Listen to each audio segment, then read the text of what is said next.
Do I need to put any headphones on? You don't have to, no. Because I don't want to mess up my frosted tips. It's very important for the kids at home. I thought that you were going to be a big headphones guy because it's been in the media. I definitely will. But how's your hearing right now?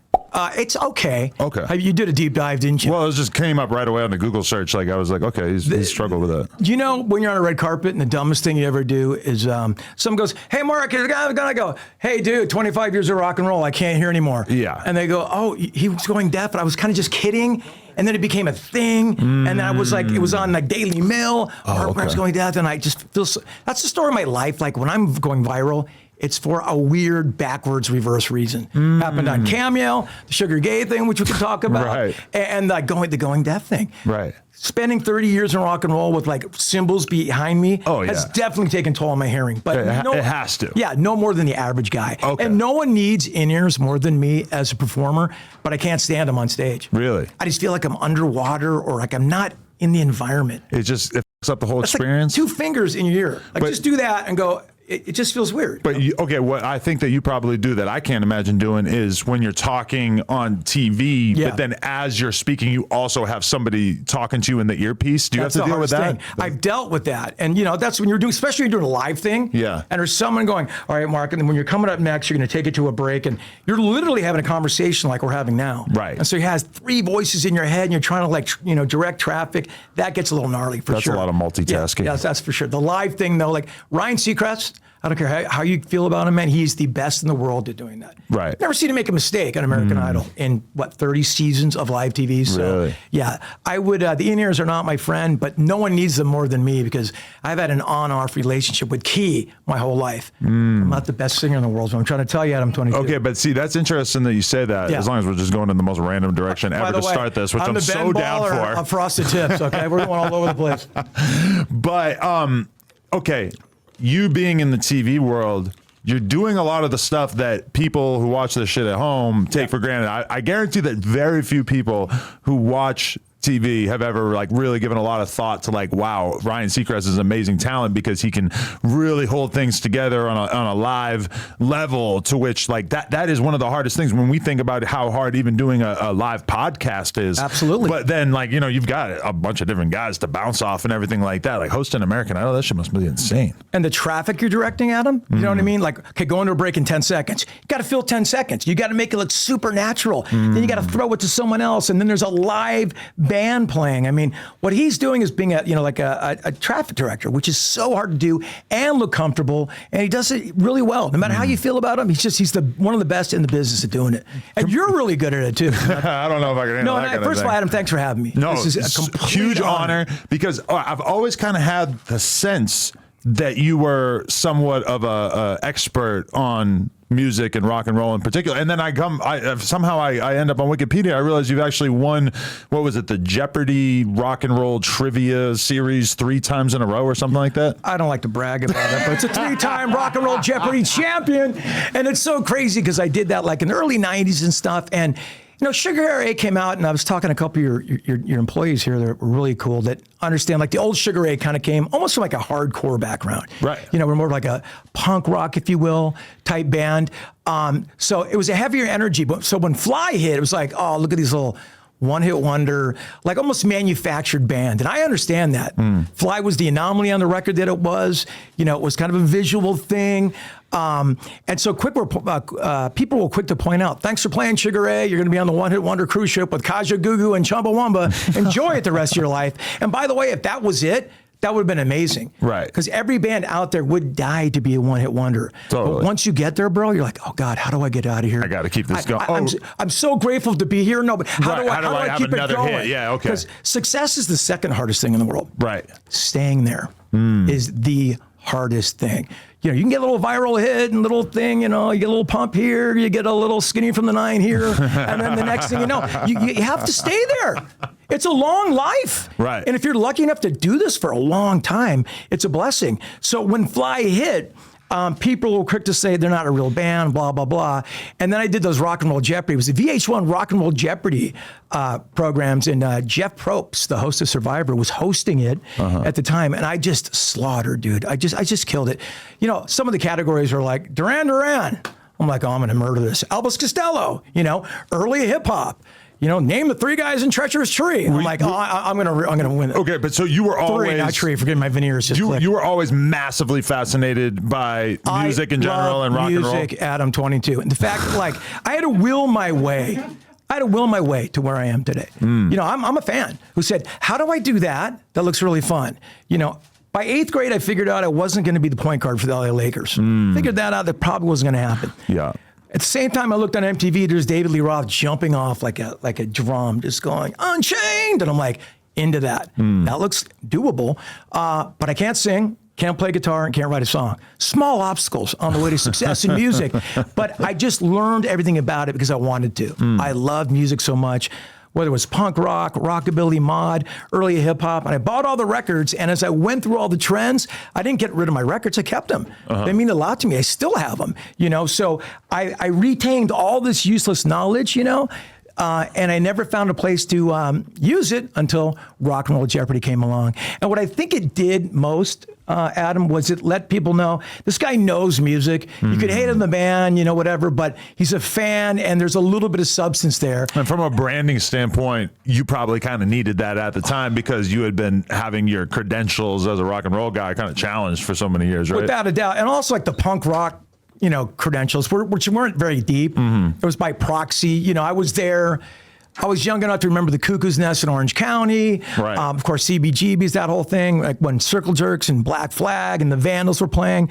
We kind of opened for them and things like that, but we're never like, I'm a punker committed to it, because it was dangerous then. Right. If you had blue hair and you're walking down Melrose, you were making a commitment in the late 70s, early 80s. All right, so I got 2 new things that we're doing. Number 1, on Tuesdays, after we do the No Jumper show, we're going to be streaming your music after that. So hit nojumper.com, check out the music promotions tab, tap in if you want to get your songs played after the Tuesday show. And then also, if you want to do a performance video at the store on Melrose, we do have some availabilities. So hit up josh@nojumper.com. Yes, just hit the email and we'll get back to you. Thank you. I remember the narrative when I feel like, okay, Fly popped off in what year? 99? 97. Yep. Holy shit. So yep. I am 13 and I am a nu metal fan who's quickly becoming like more of a hardcore hip hop. Well, hip hop was always like the through line for all of this. Yeah, for sure. But I'm kind of transitioning from nu metal to like real punk and hardcore.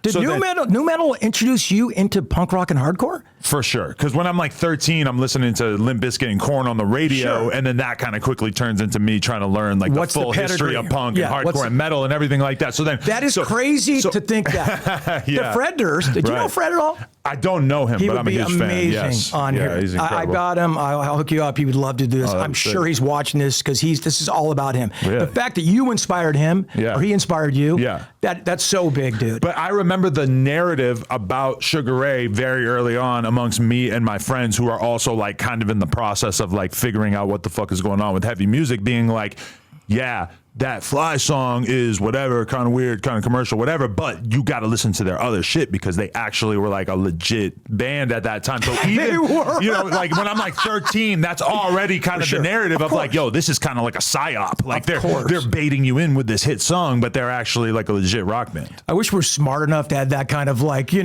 like orthodoxy behind it. But it was really what happened was our first record was an album called Lemonade and Brownies. Okay. Yep. This is 1995. And who was the porn star on the cover? Not a porn star, but Nicole Eggert. Okay.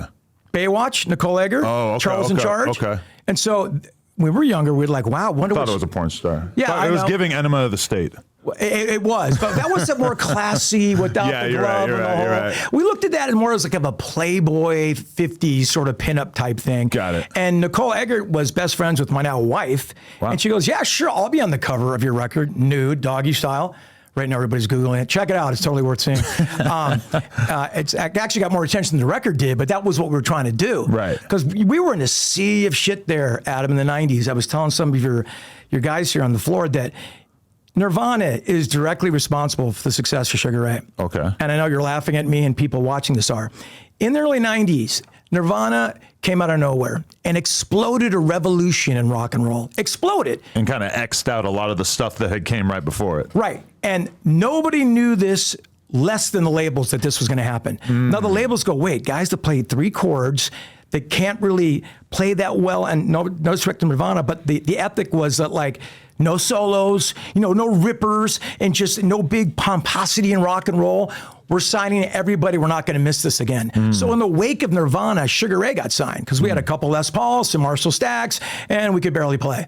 We fit the narrative. It was an easy time to get signed if you're in a rock and roll band. And luckily, we got signed and they took the time to develop us, meaning we got to make a second record, which had Florida on it. But that first record, Adam, Lemonade and Brownies, took us around the world with bands like Korn, the Deftones, Monster Magnet, Sex Pistols. And don't think that I'm going to let you get off the hook without talking about Shrinky Dinx. Oh, you better not. You kidding me?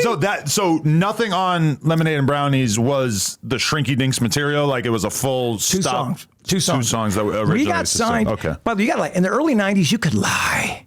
You could lie to labels. You could lie to people. There was no internet and social media. And I know it's so hard to believe that now. Right. But we told Atlantic Records, who I know you had a relationship with. I did a little business with them, yeah. Who was your contact there?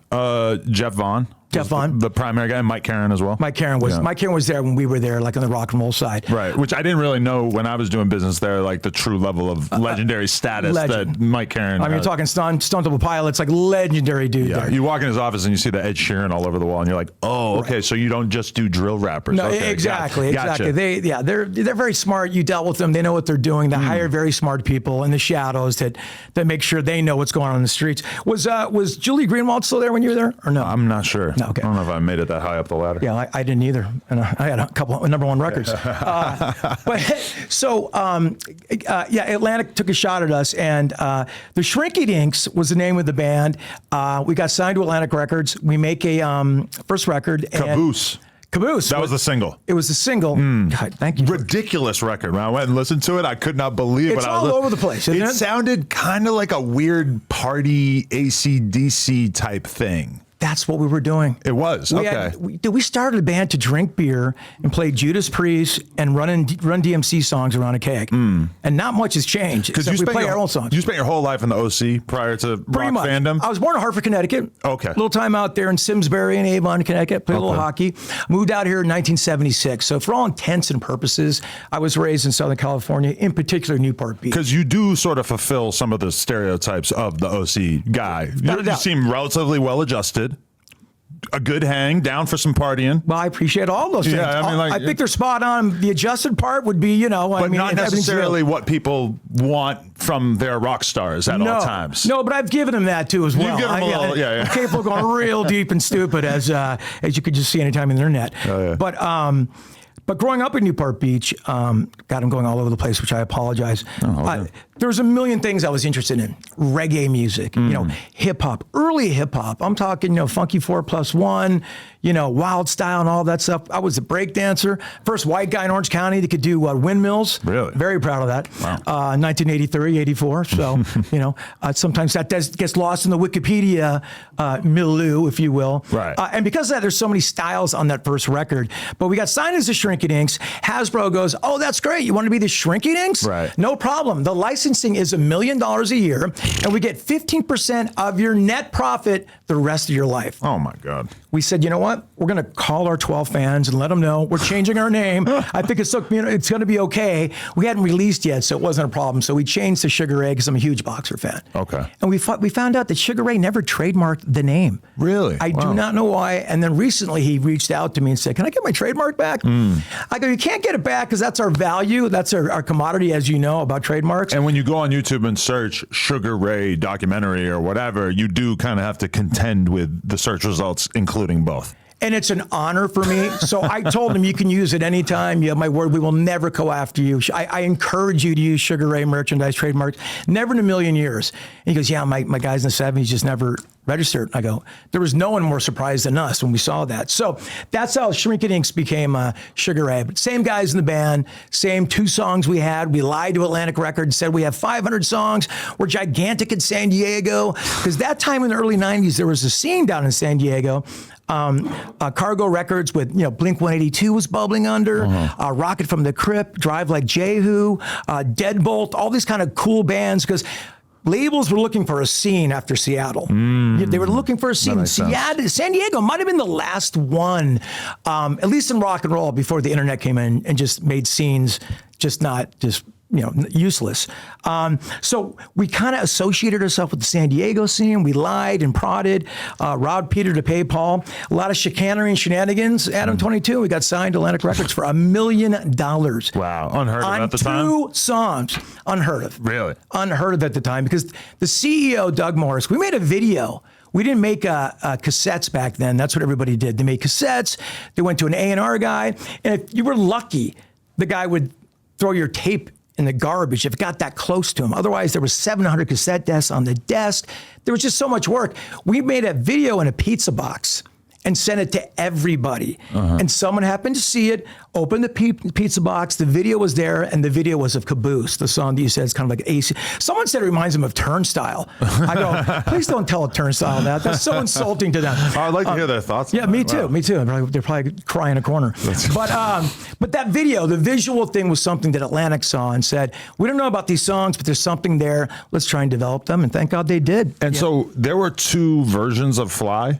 Like originally, because there's one with like a sample in the beginning and shit, and then there's like a more cleaned up version that's also on the same project, right? Was that because of the producer who was the dude from Sublime, who also did the Sublime self-titled? You're so good. That's why you're the best. 'Cause you care about your interviews. Well, shout out to my friend Alex Legend, male porn star, who also is like a huge rock fan. We were working out this morning, and we were kind of working together to decipher some of this. Well, whatever it's doing, how you vet these things, get these questions, it's amazing because you're not just waiting for the next question. I've interviewed people, so I know what it's like. You are listening. You're like the Joe Rogan of this alternative universe because you are the Joe Rogan of the J-Cats is what they say. Joe Rogan of the Zesty disciples, right? I mean, come on, dude. I'm in. He's a limitless fountain of no jumper references. This is insane. To use every bit of vernacular I can possibly can at once. But you are, because you listen and you care. I appreciate that.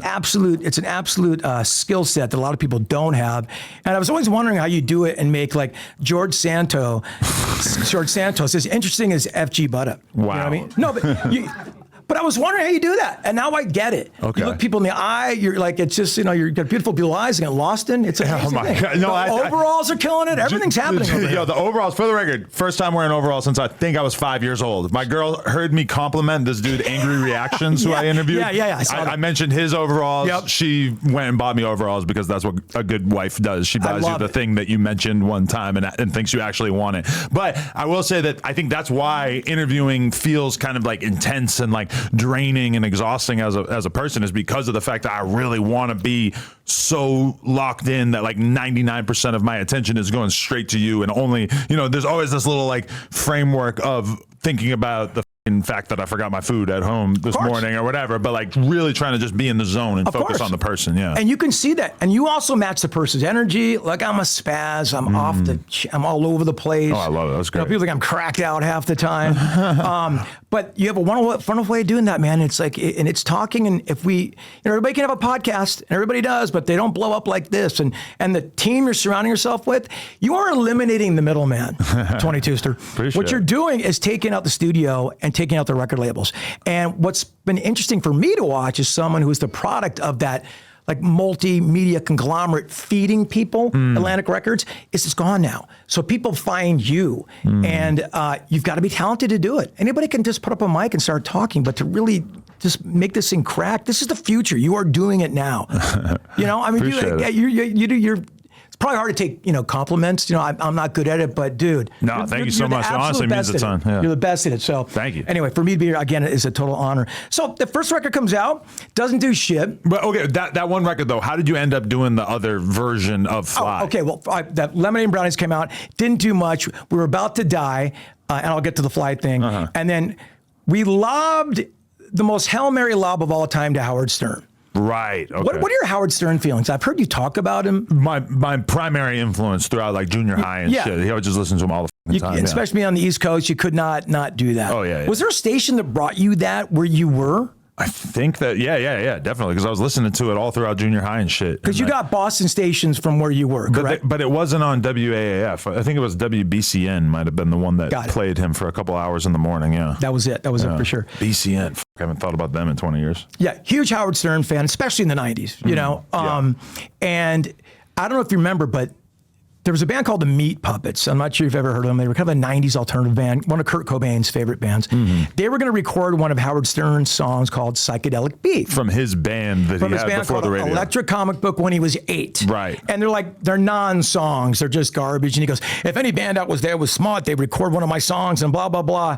And I, in the a broken clock is right twice a day, right? I had just one good idea that day, and I said, let's do that song, because the Meat Puppets were kind of delaying getting it out to them. We were on our final tour, dude. I cannot tell you how desperate it was. The first record was out. We were on the fence whether they were going to do another one, even though we sold about, we were moving some records, and you could tell there was something bubbling under. Rage Against the Machine was cracking, Korn was cracking, and we were kind of in that world, in that genre.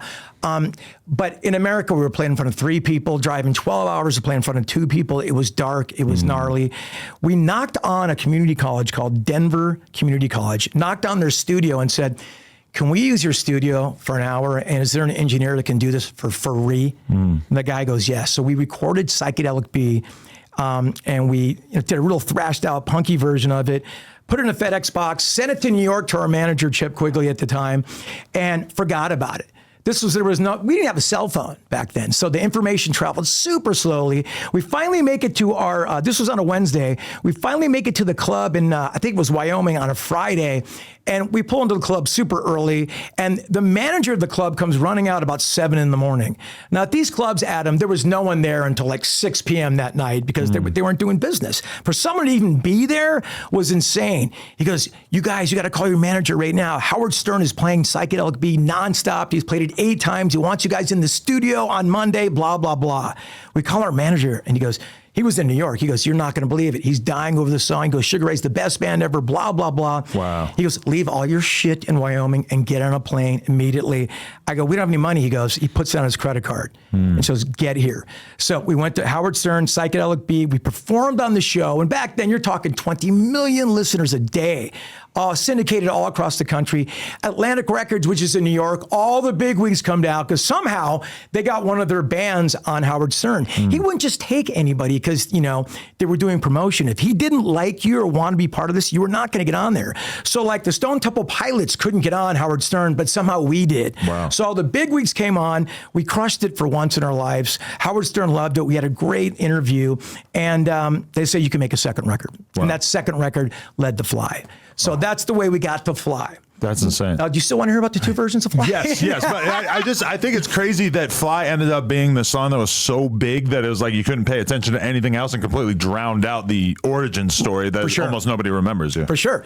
You're right. That's a really good way. It almost went delete on the whole thing. So we're almost, to this day, continually telling the story of what we're about. Because Fly led to Every Morning, Someday, when it's over, and songs a similar vein. I got to tell you, being in a band and touring in a van is really fun and great. Having a #1 fucking song, getting a platinum record from Ahmet Ertegun and Atlantic Records, flying in a private jet. Right. You've done this. It's really, really fun. I've never been on a private jet. There's no way, working on Adam. One day. That's your choice then. Have you been on a JSX flight? Yeah. That doesn't count. It's like $600.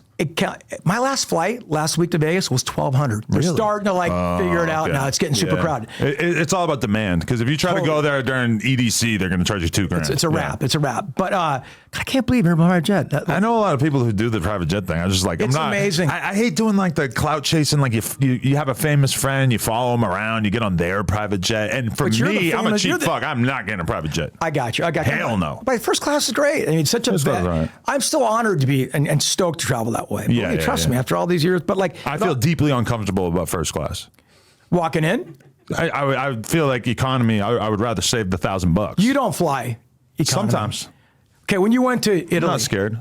You did not fly. No, I didn't. But I like to mix it in there still, because it's a great way. It's like $1,000. Come on. I know, but dude, you're paid. You deserve it. You've earned it, dude. I don't like to think of it like that, though. Well, dude, come on, dude. If you walked in the plane, I saw you going back where the chocolate chip cookies aren't, I would be bummed out. And that is the that part, is that you do have people looking at you like, oh, you're secretly broke. That's what this illustrates. And I'm like, whatever, bro. It's all a facade. Sure. If you worried about what people thought about the internet, if I worried about what people thought on the internet, there'd be 10 people waiting outside my front door to punch me in the face every time I walked out. Right. 99.99% is all love, like love I don't deserve. So thank God social media is what it is. But you're right about that. The facade is kind of like, you know, we're just human beings at the end of the day. Yeah. But I'm just trying to stay regular. Well, you are regular, dude. In as many ways as possible. I know I got overalls and a Gucci shirt. It's kind of embarrassing. Yeah. No, but you're rocking, you're wearing it, dude. Wait, but okay, so you're telling me Fly, was there any songwriting assistance that came from people at Atlantic or anything? Because it kind of like sounds too good, right? It sounds like this. It sounds like, oh, you know, these guys had some mid-rap rock, if it was even that. You know, these guys are hanging on coattails of Korn. They're wearing the Adidas tracksuits, trying to be something they're not. We're like, I was rapping, but not. I mean, talking and then doing the loud choruses and just kind of formulaic for sure. But what happened to us, Adam, is we toured for 2 years on that first record. Right. And the idea is, hopefully, is the more you tour, the better you get as musicians and songwriters. I love the Beach Boys. I'm going to their documentary tonight. I'll be walking the red carpet with Mike Love and Brian Wilson and everybody. Wow, Another sick. thing that's just led to this joyous career of mine. I mean, I was on stage with Run DMC last week. I was in St. Vincent yesterday, and I'll be doing the Beach Boys documentary. This is all this little Sugar Ray nonsense has brought me, and I'm so grateful. I was just telling my girl that I grew up with the Beach Boys to the extent that I can't imagine that there was ever a time before the Beach Boys existed. Like, there always had to be some boys at the beach. I feel the same way. And they just, a few of them were just chosen to be the band. And rock and roll just came along. And then you get older and you actually realize, like, oh, these are actual people, and there's like a real trajectory in this music, and some of the records are way different than the others. But like, for me, the Beach Boys is like they have always existed. They're religious, if I can say. Yeah. You know, you're familiar with the song God Only Knows? I believe so. Go home and listen to it. Sounds familiar. And just tell me, you know, Mark was right. This is a religious experience, one of the best songs ever written in the world. And I'm grateful to be part of their camp, too. They just had me out with them at Stagecoach. I mean, you know, Sugar Ray's never going near Coachella when you look at those lineups. Oh, really? But I got on Stagecoach, which is as closest as I'm ever going to be to Coachella, and that was phenomenal. And you're sitting there, and Young Gravy's on the side. Lana Del Rey's on the side. Right. You know, my daughter thinks I'm a hero because I got her a picture of Lana Del Rey. So the love for the Beach Boys kind of transcends music. It kind of touches on all of our summer history, if you will. Right. You know, and they kind of trade on that. Because hanging out at the beach is a nice experience that we all I grew share. up on it. Yeah. I grew up on it. Baywatch was my background. You know, I mean, I was laughing at Brick. I go to Brick, baby. I go, dude, dude, I'm from the hard streets of Newport Beach. I didn't get a BMW until I was 18. Right. He goes, really? I got mine at 16. I go, oh, that's why you're here and you're smart. How quick was that? Wow. Like, you know, we might have got it in different ways. You know what I'm saying? My first wet dream was Baywatch inspired. Of course, me too. Carmen Electra, Pamela Anderson, something like that. 35. You know, I'm a late bloomer, dude. It was actually right around the time I heard Sugar Ray for the first time. So that's why a lot of these experiences kind of resonate in your brain. Well, it's like honored. intense things. You know what's so cool, dude? When you're part of people's like memories and histories, because you know, my mom's no longer here, and I hear some songs that I used to sing with her, and people come up. I'm going to get emotional thinking about it. And people come up to me and tell me these stories about the Sugar Ray songs, you know, and I'm like, it's not possible that somehow we wrote songs that were that great that you have those memories. Ah, man, I'm going to get a little emotional. Sorry, man. Nah. Let me get back to Sugar Ray. Writing the song Sugar Ray. So if you're on the road, God damn, am I crying on No Jumper? Am I the oldest man to cry on No Jumper? Just you and FBG Buddha. Oh man, right. Dang it, people cry here. Yeah. Did E. Ness take a dump during his interview? He did. Yeah, he left for 5 minutes and took a shit. Yeah. And then you had to like fill that with like, what's happening? Am I leaving? Who's going to? Oh, that was weird. They didn't edit that out? No, he left it in. What? But it was great that it was in. Oh, I know you don't edit it. I'm just kind of looking over here. But I don't want to get anybody in trouble, man. I thought it was very compelling. That's amazing. Because you were contemplating, is he going to take a dump? Is this the first time? I think that's the first time I've ever seen anybody get up and take a dump. No, they should definitely have left my analysis of that part in. It's like they did. The actual silence of him taking a shit, like maybe you could hear some rumblings in the background. If they left that in, then I think the dudes in the back were, bro, did you take a shit? And you could hear a little bit of grumbling. It was a whole thing. It was a great It was beautiful. Wait, so that's what makes No Jumper so amazing. Did they help you write that song? I'm getting to it. Okay. Do you mean did they mean Atlantic Records? Yeah. No. Oh.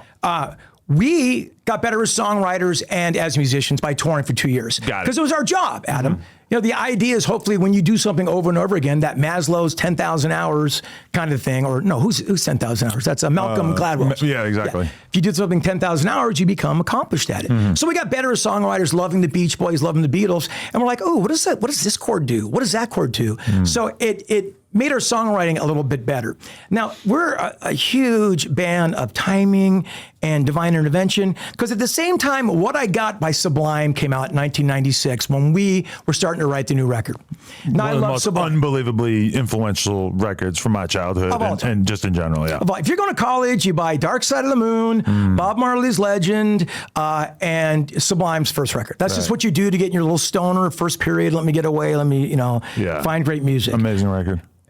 But I know Sublime since the 80s. The chances of Sublime having a perfect piece of pop music was a long shot. Because with Sublime back in the day as a live entity, Adam, if they showed up to the gig, they'd do like a 90-minute dub jam, which is bump, bump, bump, bump, bump, bump, bump, bump, bump, bump, or it'd be like kind of scott out and more hardcore. I didn't see a pop genius thing there, and Brad, I'm so glad, because he hooked up with David Kahn. And David Kahn produced What I Got in that record. Right. Paul Leary from the Butthole Surfers produced half of it. David Kahn did the other half. And he did What I Got.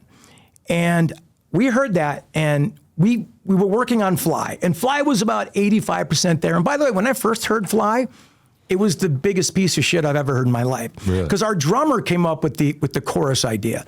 And we were working in New York City. I'll never forget it. It was dark. And, I was wanting to make the record a little bit heavier, because trying to follow in this Deftones, Korn lane, we were kind of having a little bit of success in, let's kind of build on that. So the record we were building was heavier. That's why Florida's all heavy, and then Fly is just this one anomaly on the record. But this thing came out of nowhere, and my guitar player played it for me, and he goes, look, this is just a little bit of a vibe thing. Just listen to it. I think there's something here. And I heard him play it, and it went like, I just want to fly. Put your arms around me, baby. And I'm like, I quit. I'm going home. I quit the band. I let them. I got quit. This is not it. This is not, no way.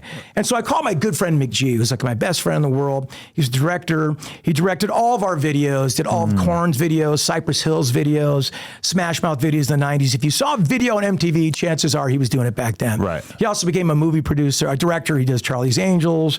He did some Terminator, Salvation movies. Just a legit player in the industry. So we were lucky to have him as the visual guy who did the original video. I told you, got us signed. So there was people kind of like nurturing their talents that really didn't even know what they were going to do. That really happened in a perfect storm with the how we got signed to Atlantic Records. Anyway, so we hear What I Got, and it's blowing up, and we go, oh my God, this is amazing. Who did this? Who gave him this pop perfect nugget sound? And then we reached out to David Kahn. And so David said, yeah, I might work with you guys. Let me hear some of the stuff.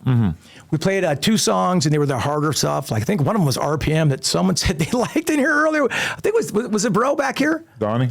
No. It was the other Michael. dude. Yeah. Pictures. Right, yeah. He goes, dude, he goes, I'm in a band. We play RPM or something. I go, that's so great. We had RPM and another song, and we played it for him. He's like, nah. Played it for David Kahn. And the label had nothing to do with this. They weren't helping us write. We just happened to start becoming songwriters, which is great. And then David Kahn heard the beginnings of Fly. We started playing Fly, and we got to the part I go, my mother, God rest my soul. And he goes, stop. And we go, what? He goes, play that again. I go, my mother, God rest her soul. And he goes, we can sell 2 million records off that note right there. Wow. And he goes, what was that note? I go, I'm not a singer. I don't know what that was. And so he goes, I want to work with you. Let's do this. And then he decided to produce this record called Floored that ended up selling 2 million copies like he predicted off the song Fly. Now, we would not be here talking if it wasn't for David Kahn producing the record. I cannot tell you how valuable he was to the band, and continued to be after. Wow. He produced Every Morning, Someday, When It's Over. We just found our guy that we needed. We could bring a song at him, 90% there. I can write a good song all day. Right. A great song, there's got to be some magic there. Wow. And David Kahn was able to sprinkle that production magic in. And you'll see him as a songwriter, he'll write 10, 15% that really took it over that edge. So the label helped us find the guy that made us the best songwriters we could be. Got it. Our label label experience was amazing. Right. They never tried to make us go in a different direction. We just found this little nugget. It was an anomaly. We found the perfect partner in David Connor working with it, and that was it. So are you Oh, someone... and Supercat. I can never undervalue Supercat. The guy you were saying that was in the front, the dance hall artist Supercat. Oh, right, yeah. That was, spread your love and fly. You know, Yeah. Like, come forward, Supercat. So that was someone that was just a sample. That was like, you didn't know him or anything? Huge fan of Supercats. Okay. He had a record called Don Dada, and he had a song called Get Her Red Hot in the early 90s. Remember? Well, you were too young. Shaggy and Shabba Ranks. Oh, yeah. And Mad Cobra, Group Flicks, Time to Have Sex. All that stuff. Remember that stuff? Like it was early 90s little reggae boom. This is true, yeah. Like dance hall boom happening, and Supercat was part of that. And he was the coolest guy. Supercat was the coolest, smoothest dude in the world. And I go, this guy's got the best sound. He sounded like Sean Paul, and Sean Paul says he's a huge influence, Supercat. Just look him up, the Don Dada of the world, the most amazing talent ever. So we're almost done with Fly. And I said to David Kahn, our producer that we've discussed, and he was... I go, David, there's something missing here, man. We need like a dance hall infusion, like a Jamaican patois over this, like someone like Supercat. And he was very deadpan, David Kahn. He looked at me, he said, pushing his glasses in, did you say Supercat? I go, yeah, you probably don't know him. He goes, I signed Supercat to Columbia Records. Give me 1 second. Beep, beep, bop, bop, boop, boop, boop. Cat, how are you? Yeah, no, I got a song here. I'm going to send it to you tonight.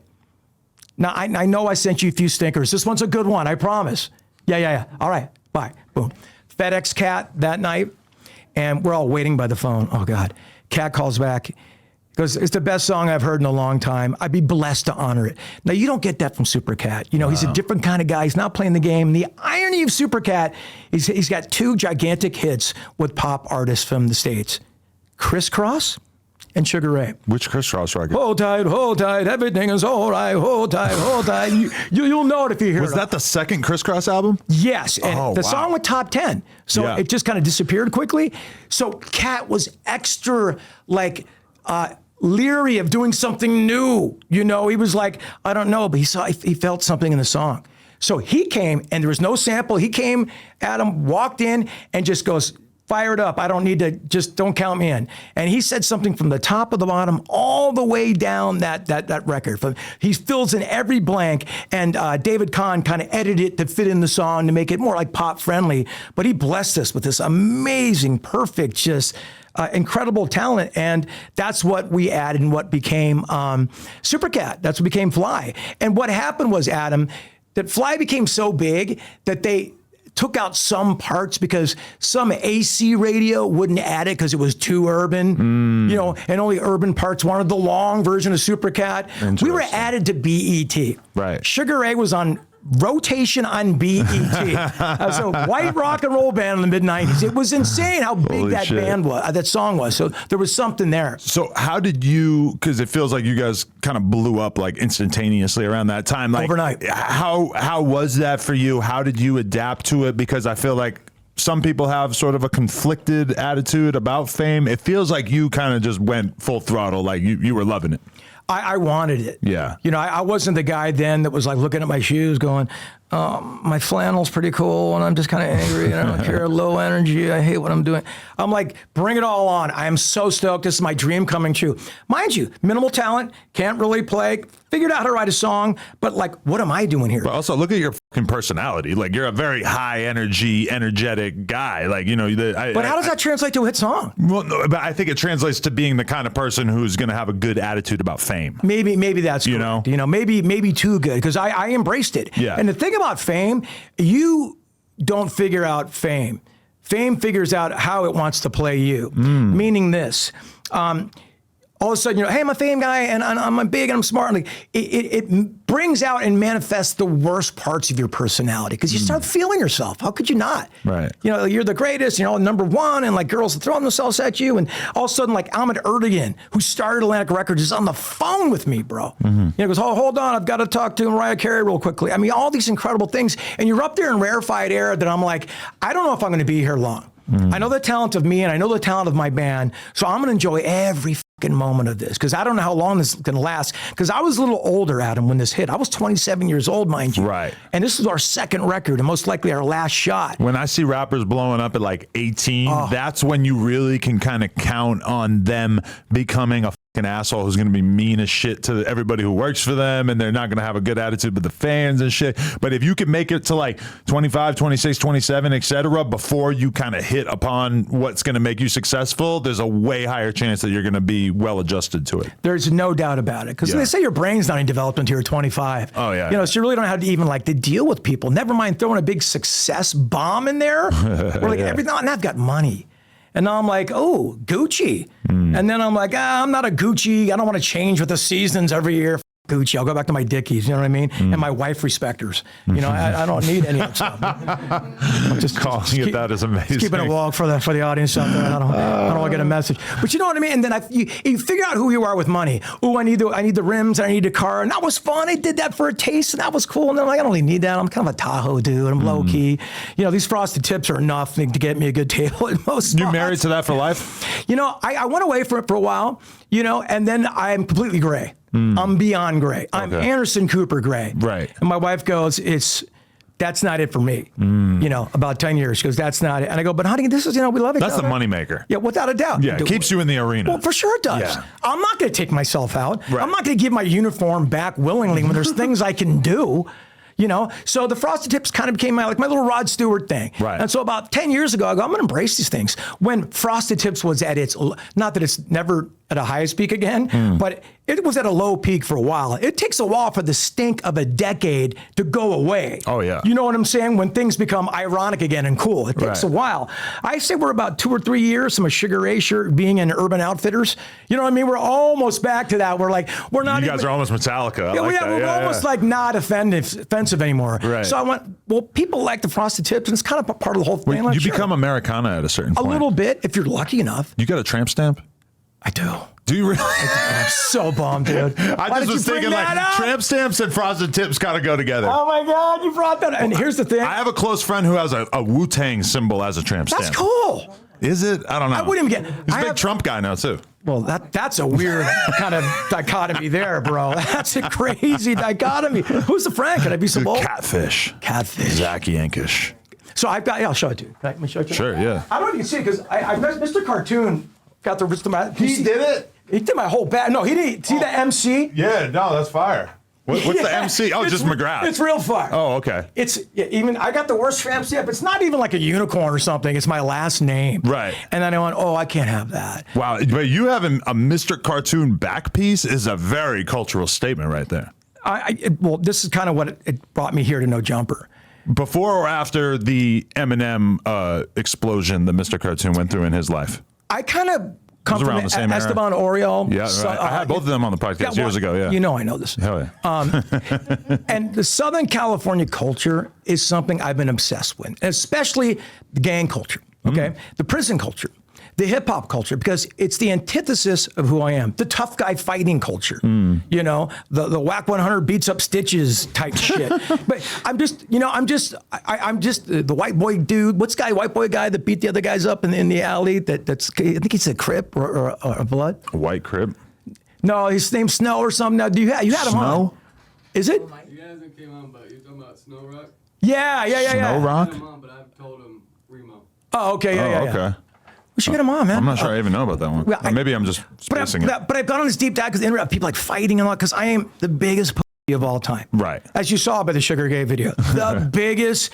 But I can't even be, I make the shittiest tough guy. Hey, dude, smell my fart. Like, I didn't know how to fight or even like talk tough. At what point did that occur, the Sugar Gay incident? Like between the first and the second album, or was it later on? This was like, well, I guess it was after the second record. This is late 90s. Uh-huh. Now, Sugar Ray now is in the top tier. Right. We're having a cup of coffee with the A-listers. I'm on the cover of Rolling Stone. Right. I mean, I don't think there's a bigger pinnacle in music. Well, it's not just that the band is big. It's like you yourself are like all of a sudden this like real star, heartthrob, et cetera, right? Dude, Father Time is undefeated, as we all know. But in the 90s, I had a good run of that little heartthrobby throb, People Magazine, Sexiest Rocker. Well, I don't want to brag. I'm sure if you weren't married, you could still pull some solid tang. No. But I mean, like Donald Trump was a fucking superstar, like looks wise. Like girls thought he was sexy as fuck 40 years ago. Really? I think so. Yeah, maybe so. But he's always been a billionaire, so you're right. Yeah. That makes you Brad Pitt. Never you know what I'm hurts, saying? But I had a good moment, which was great.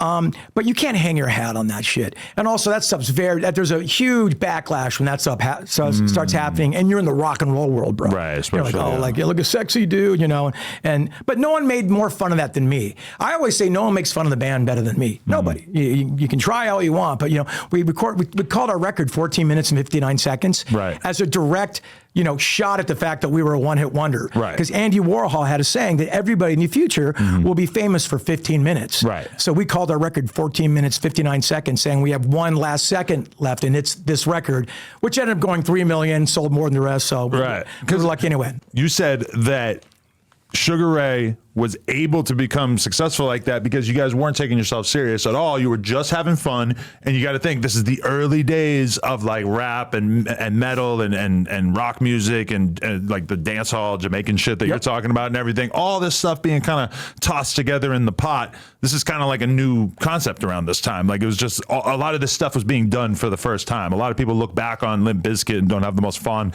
memory of it, but it's like this was innovation. Like this shit wasn't really being mixed together at this point. You're entirely correct, Adam. And by the way, Limp Bizkit's having a moment again. Right. And I denied being a Limp Bizkit fan for like 10 years before I was like, okay, we all did. You can't resent an era of music that you actually genuinely loved. Like however much you loved it in that moment, you can't ever get away from that. That's so one well said. important thing to know about life. And you know why? Because you've got memories and emotions of times you loved when you were innocent. How could that ever be wrong? Exactly. And I told you, it takes a while for the stink of a decade to go away. Limp Bizkit experienced kind of like we did a little bit. But now they're the biggest thing in the festivals. They rip it down. They're doing gigantic 60,000 stadiums in Europe. I mean, go look at them recently. Fred comes out and makes fun of himself like in a cowboy outfit, and then Break Stuff still slaps harder than any song you've ever heard in your life. Oh, yeah. And they'll play Killing in the Name of by Rage Against the Machine. Imagine Limp Bizkit playing that. So they're just having a moment again. There is no shame in loving Limp Bizkit again, and you never should in the first place. Right. But you said something very profound. The 90s was a decade when all the labels and genres, the walls came down. Perry Farrell ushered in the Lollapalooza age, where, you know, Henry Rollins' band was playing with the Boredoms, was playing with Body Count, Ice-T's band, and Jane's Addiction, and the Wu-Tang Clan was playing with everybody. And then on pop radio, you hear coming up next, Mariah Carey, Blink-182, Sugar Ray, and Tank. You know what I'm saying? So it just, all the walls came down, and it was new for all of us to be hearing things at once. So all these new sounds are being created. Technology was coming along. It was the perfect storm of all of us to love everything at once. And the MTV was the visual deliverance of all that, you know? So how did you end up landing on such another giant hit with Every Day? Like on the second album, it's like, because watching your career trajectory, it's kind of like this reminder of like how much back in the day it used to be about just having one big song, and you guys would put out 3 albums and each one had a giant fucking song, and it did not really matter what the other fucking 12 songs were because that one hit just supported the entire fucking business. How difficult was it to land on another song that was going to be just as big, especially given that, you know, the pressure was on and the standard was so high? You know, you find yourself selling some records, all of a sudden you're getting calls from the CFO of Atlantic Records going, hey, we got a fourth quarter record here, and you're feeling the business part of it, you know, which was super, super heavy. So we really, really felt that pressure. But again, we're a band that's always led with humor. You know, we were finding our songwriting style. You know, it's interesting, like athletes, songwriting game, it's a young man's game. Is it? Not a lot of folks are over 50 writing drill hits right now. You know what I'm saying? I mean, have you think about it? Not a lot of people over 50 writing pop songs that are making the charts. It's a young man's game. You age out of it. Paul McCartney, one of the best songwriters of the world. When was the last time you liked a Paul McCartney song? But how do you pride yourself as a songwriter? Is that part of the because you do it, you love to do it because you don't have a choice. But you personally, like, where do you rank yourself as a songwriter? Or do you think that's not really your strength? It's not a strength, but I can write great pieces of songs. Okay. Nobody in my band could ever write a song by themselves worth a shit. Right. But we wrote pieces together. We found out you're the verse guy, you're the chorus guy, you're the guy that brings in the beautiful guitar licks. You know, our guitar player wrote some of the most iconic licks of the 90s. Rodney, Rockin' Rodney Shepherd. Shout out to Rodney. I mean, it was, I mean, those are iconic. You hear those immediately right away, and you know exactly where where you were, where they are. I mean, you really have that kind of effect. So I'm so fascinated by that concept that songwriting is just this inherent ability that some of the greats don't have and don't pretend to have, but then some people just have that in their blood. Because I went on a deep dive into George Michael and Wham recently because I heard you mention Wham with George Santos. And the fact that he's not a Wham fan, right? So how can he be gay? He's missing out on a lot of the gay experience. I totally agree. But George Michael, it was was that the best documentary you've ever seen? One of the greatest things I've ever seen in my life. Yes, because they have so much footage. So sick. Like the mom had so much footage of it. If you're not a Wham fan and you just like humanity, yeah. Watch the documentary. But what really struck me was like you're watching it, you're seeing George Michael as a songwriter, and then you see Elton John talking about how he's the songwriter that Elton John wishes that he could be. And you're kind of like, oh, like this dude's a superhero. Like he's got that thing in him that almost nobody has. No. Yeah. And it's the Michael Jordan. Yeah. It's the Tiger Woods.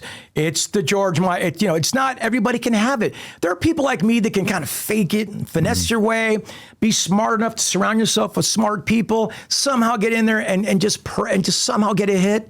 There's people like that. But I never really thought about what you're saying about how that shit does tend to tail off at like 40, 50. Sorry, yeah. You let me tag it out. I was going to get through that, I promise. We're both operating with a little too much energy right now. But yeah, I'm just really grateful to be here. So I'm like trying to get it all out because I love the spot. Anyway, hey, man, thank you. We found our moment as songwriters. We all found it together.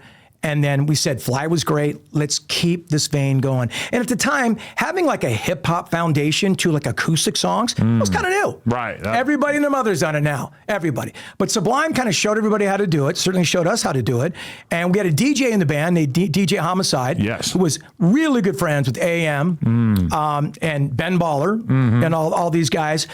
So we were lucky enough to have him that really could pull from the crates and he had a real pop sensibility too, thank God. He wasn't trying to out-finesse the latest DJs, but look at this, Scat Man Willie record I found that no one cares about from Alabama. He wanted to give us like something like from the Daz Band or Zap Band that had that pop sort of foundation.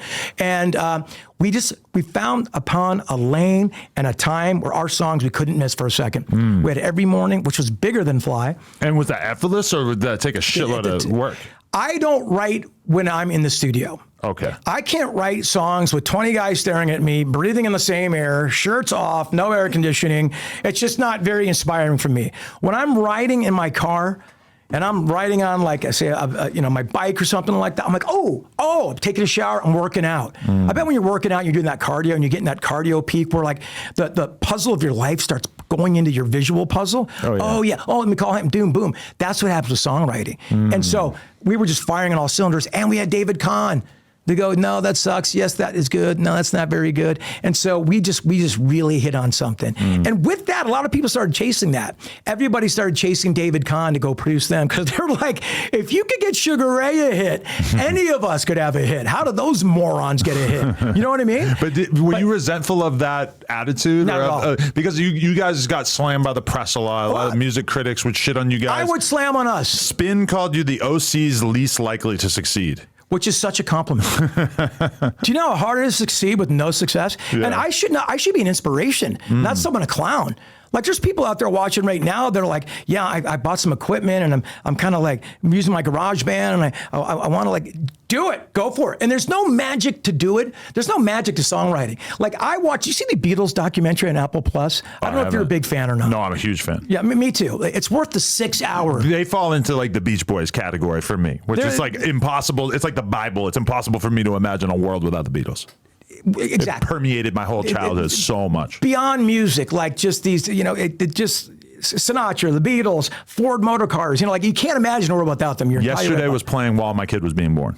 Well, then there you go. So, I mean, there you go. If it wasn't already cemented into your life, then there How you go beautiful again. is that? Oh yeah. And that song makes you cry anyway. Yeah. And with that moment, you don't need any reason to cry listening to that fucking song when your kid's being born. Yeah. What a magical playlist choice. 22 I know. How did that right work there. out? Oh, Yeah. that's perfect. They probably have a playlist of extremely meaningful songs that impact people deeply to play during the C-section Absolutely. operations. Absolutely. Hopefully. Because they can't all be, isn't she lovely? Yeah, because like 90% of recorded music would be totally inappropriate for the baby being born, right? Yeah. Totally, bro. Hits from the bomb. Oh, totally, man. God dang. Slim Jesus is on, you're getting born. You're like, oh, God, is that If it? they play King Yella while my kid's being born, I'm asking for money back. Oh, my God. Cedar Sinai, get me out of here. Wow. But you got to say King Yella, man. Oh, of course you know everybody I've ever But talked it's to. compelling. He's compelling. It's like, listen to Ben Baller. Ben Baller is full of shit. Really? I was there. What parts? The first 15 years of his life. Really? Yes, he was like the second string middle linebacker, and he had a little bit of Priority Records there, and he was giving out free records, and he was a DJ at clubs when I met Ben Baller. Okay.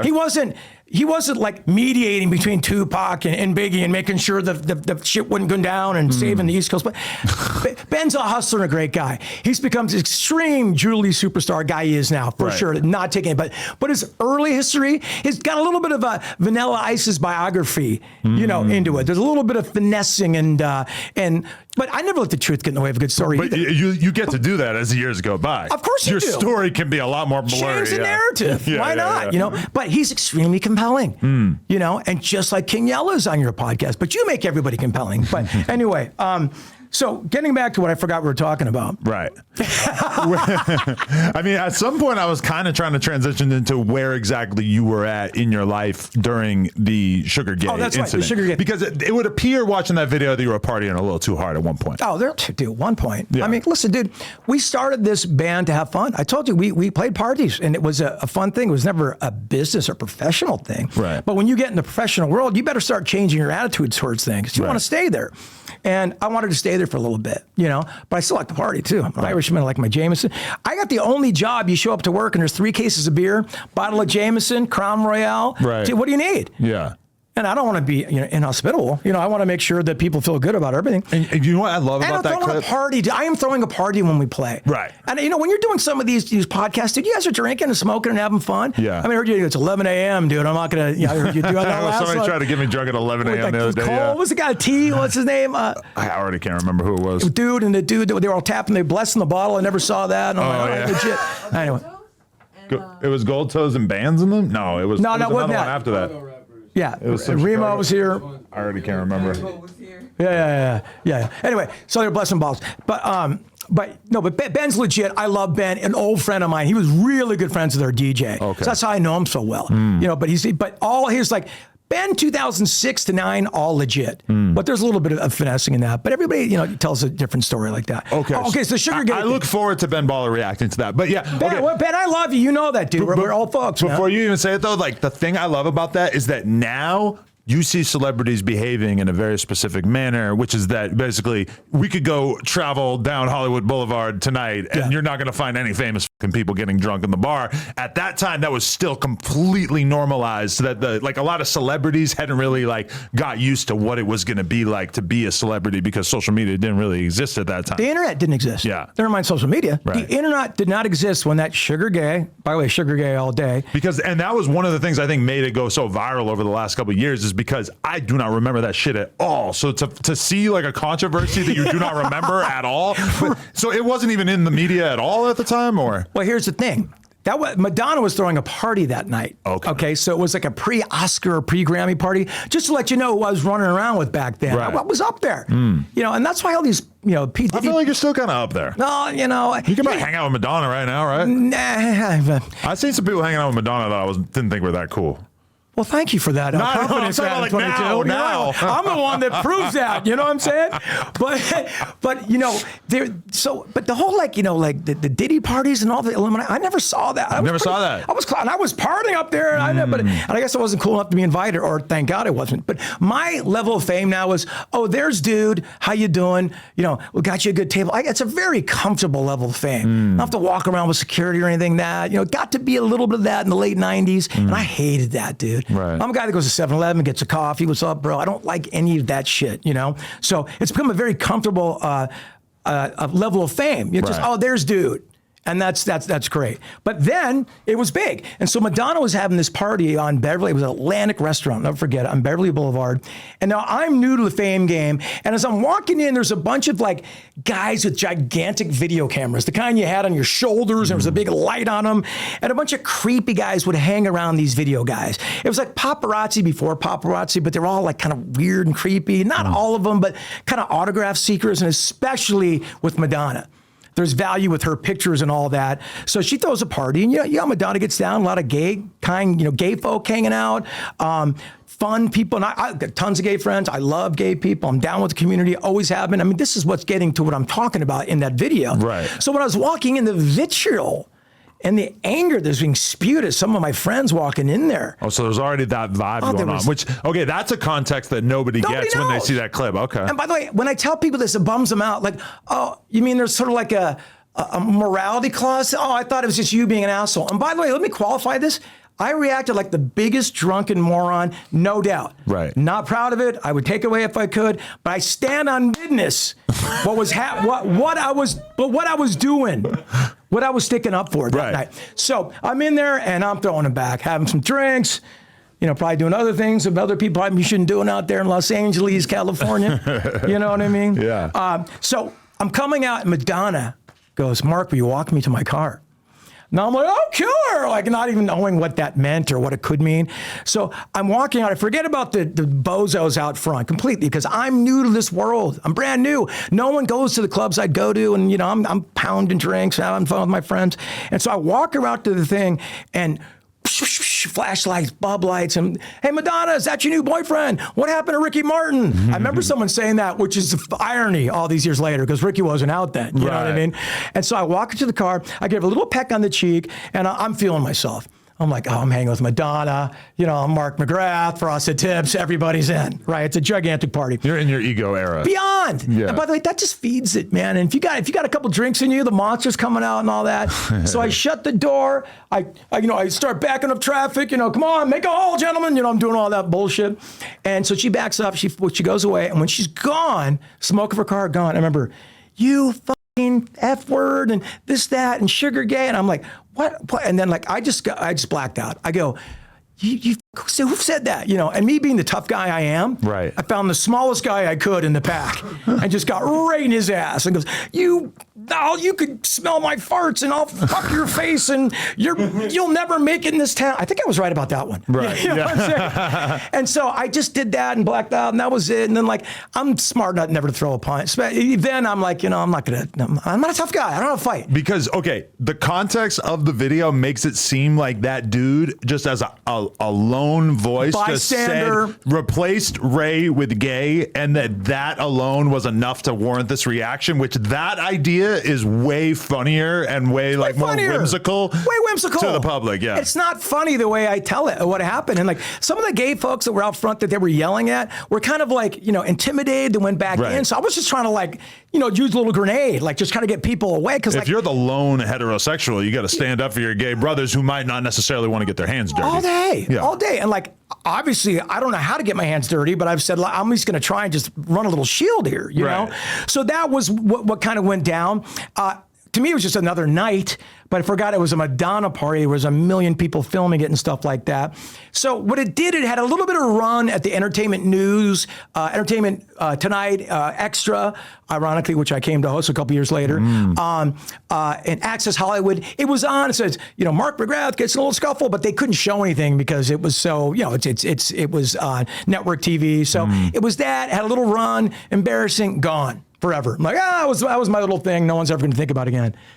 10 years later, the internet comes along, and it's a new thing every year, and the kids love it. And, my kids now, Leiden, shout out to Leiden. Leiden loves No Jumper. He's 14 years old. Shout out to him. We went to awful lot of cough syrup, and Desto came out and just treated me like that's such sick. a hero, dude. Oh, that's awesome. My son like started recalibrating. Wait, dude, you know people. I can't. Desto, shout out, man. Thank you. That's dope, because I would not have necessarily assumed that Desto Dubb would know about you, just because I don't feel like he's been exposed to a whole lot of white people shit throughout his life. So that's awesome. How do you think I felt? Frosted Tips, walking in there with my son, who's got frosted tips too. Yeah. And they were so kind. And they gave us free. They just like they made me look like I'm getting emotional thinking about Desto Dubb now. I'm crying again. It was amazing. So great, man.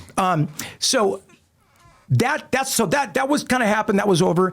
But now it has new life on the internet. I get it. It's got like 20 million views. I get it. I'm acting like a moron, but just please laugh at me, clown me, just watch the gay shit. You know what I'm saying? Because me, just, that to me, the homophobia is just a real bummer to me, and always has been. Right. I think you feel that same way too. It just has a deep, well, who gives a fuck? You know what I mean? Like, I'm all for some lighthearted gay jokes and shit. You and Wack have a wonderful play like that. I do it too. As far as anyone like actually using somebody's sexuality to try to make them feel like less of a person, that's something I'm 100% opposed to. Me too. Yeah. And that's kind of, and it looks like I'm trying to like rewrite the, but that's what happened to me there. Right. And you can believe whatever you want, you never let the truth get in the way of a good story, I always say. But that's kind of what that went down. And so I stand by what I stood up for, but it wasn't the best look for me. How did you end up patching it up with Cody Co? Because he's kind of like the person that drew the most attention to it. That's the funny thing, because I laugh at it too.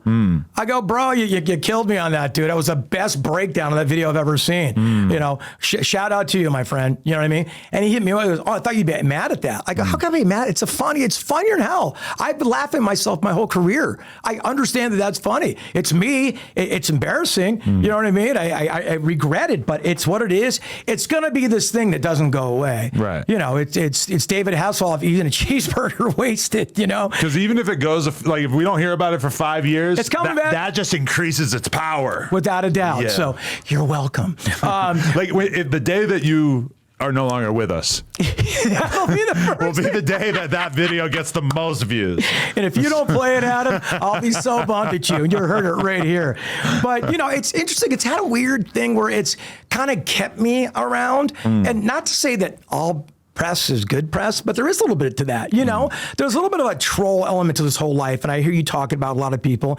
Hassan talked about it. I mean, there's a lot of that. I don't want to be part of it, and I wasn't trying to be. This is a weird, me again going viral for reasons that are totally against why I should be going viral.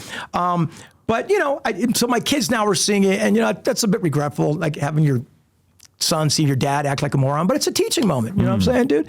But it took me a while to learn the lesson. It wasn't like I still wasn't walking out of clubs drunk for the next 10, 15 years. if you were Wack 100, it would probably be a little bit harder to explain the multiple videos you beating the shit out of people, which, I wouldn't have too hard of a time explaining that to my kid either. Hey, there's bad guys. Sometimes people act bad. You got to beat them up. Sometimes you got to scream in their fucking face, too. Yeah, no, you're right. But that was clearly like, I'm out on my tree and it's a, moron thing. But my kids are cool. Learning moment, When was the last time you were in a fight? Like you punched the dude? I actually think it was 2018. That's not that long ago. 6 years? Yeah, 6 years. It feels like a fucking lifetime. Yeah, I'm sure it does. Give me the scenario. Anyway, that was a Sugar Gay wrap up. So if you have any more, and by the way, everybody comments Sugar Gay when things. I get it. And my profile says Sugar Gay all day. I get it. It's funny. So no worries about it. And I take it lightheartedly. But just watch out for LGBTQ plus brothers and sisters. Right, because now they have a whole campaign ready for you at any given moment. They've got a dossier of information for everyone on Earth ready to throw them under the bus. Right, which I respect it. I do too. They should have. It's kind of the game that everybody's playing now. For sure. Why not? Okay, so the band is like riding this high. When does it start to feel like, oh shit, this is petering off? And had you thought about what you might be doing after the band's, heyday in the lead up to this? Or was it kind of like this abrupt surprise of like, oh, we're sort of falling by the wayside and there's all these new bands that people are excited about and we don't necessarily fit into this? You kind of fall in a vacuum when you're in your success mode. Right. You're in a tube, you're talking to Atlantic Records, and there wasn't a lot of internet and stuff like that. So immediate commentary and feedback wasn't available. So not that you're last to know because I'm super self-aware, but I was in this bubble and I'm like, oh, this is so much fun. I don't want to go away. And the saddest thing is when your dream comes true, when you see it start to slip away.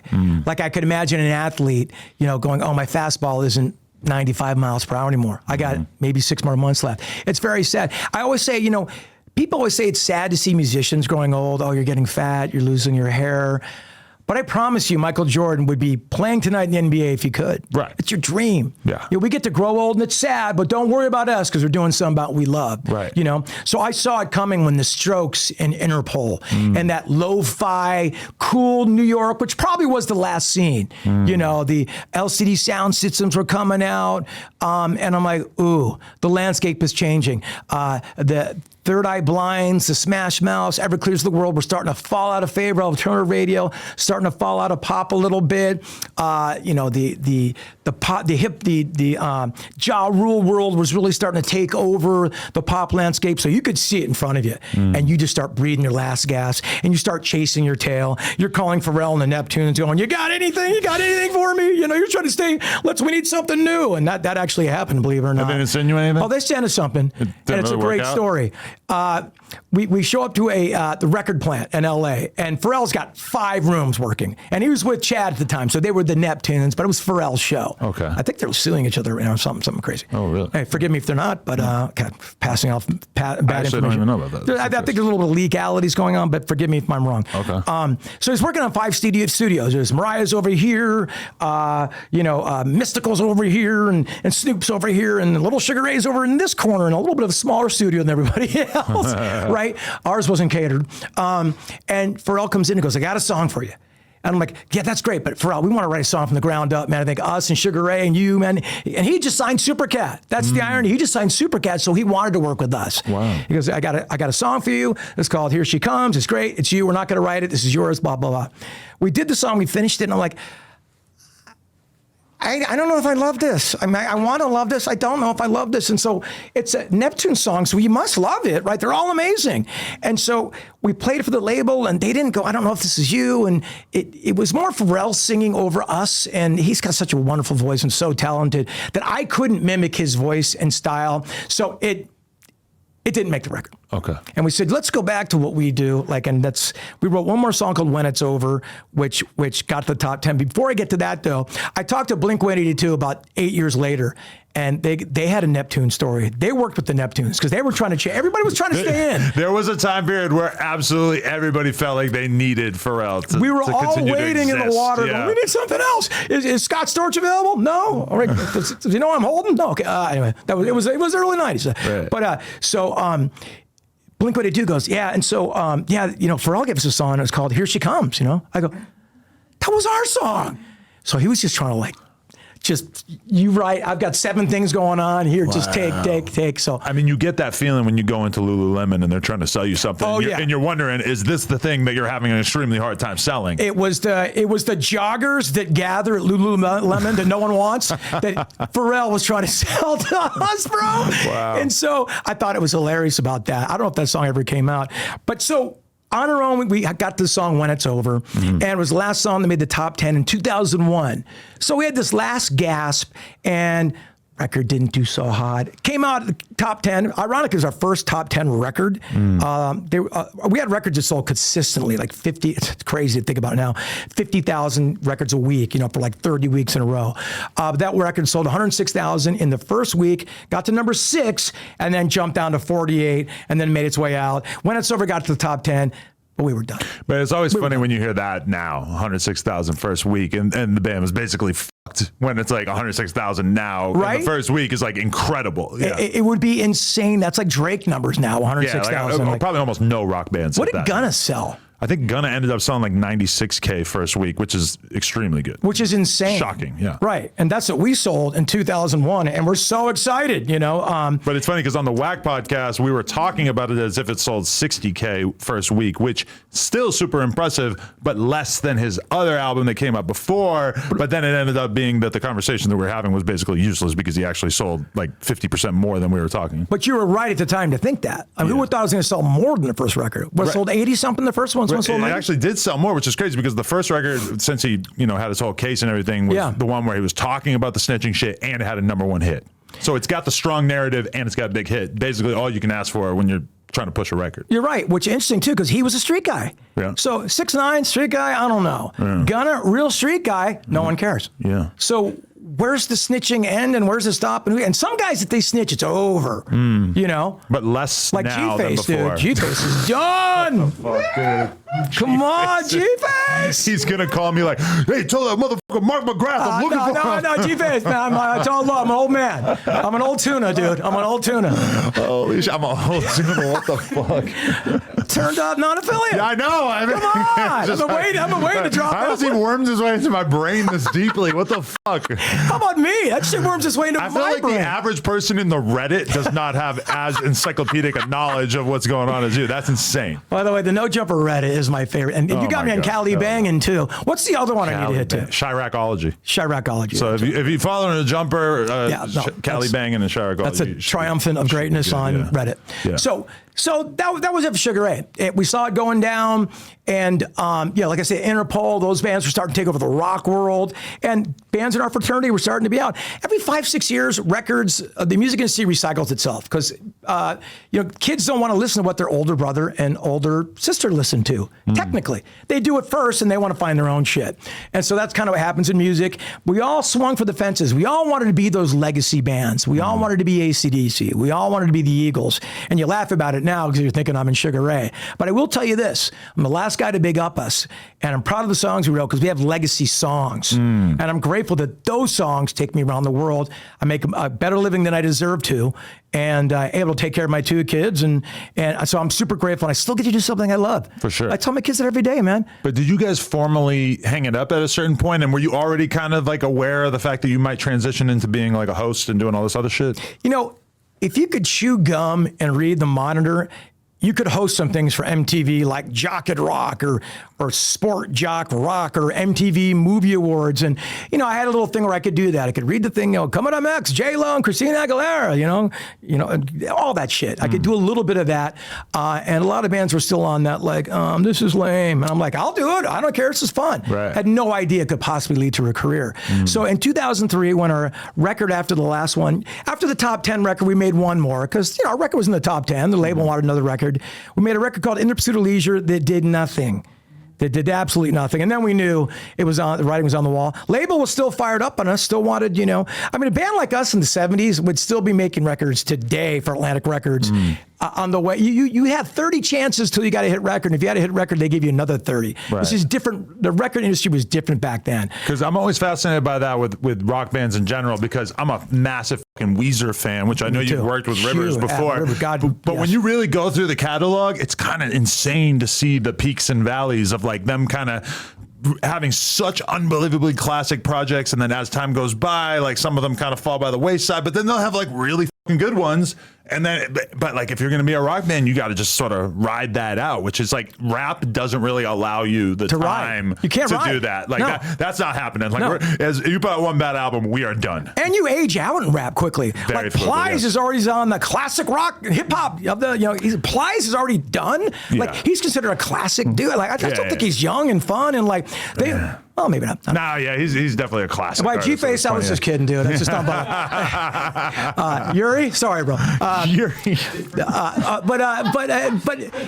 But yeah, so you don't get a couple shots, and you don't get a couple shots in rock and roll anymore unless you're a band like Weezer. Green Day still putting out amazing records. Still, their last record, Dilemma, is as good as anything they've ever My done. first punk band.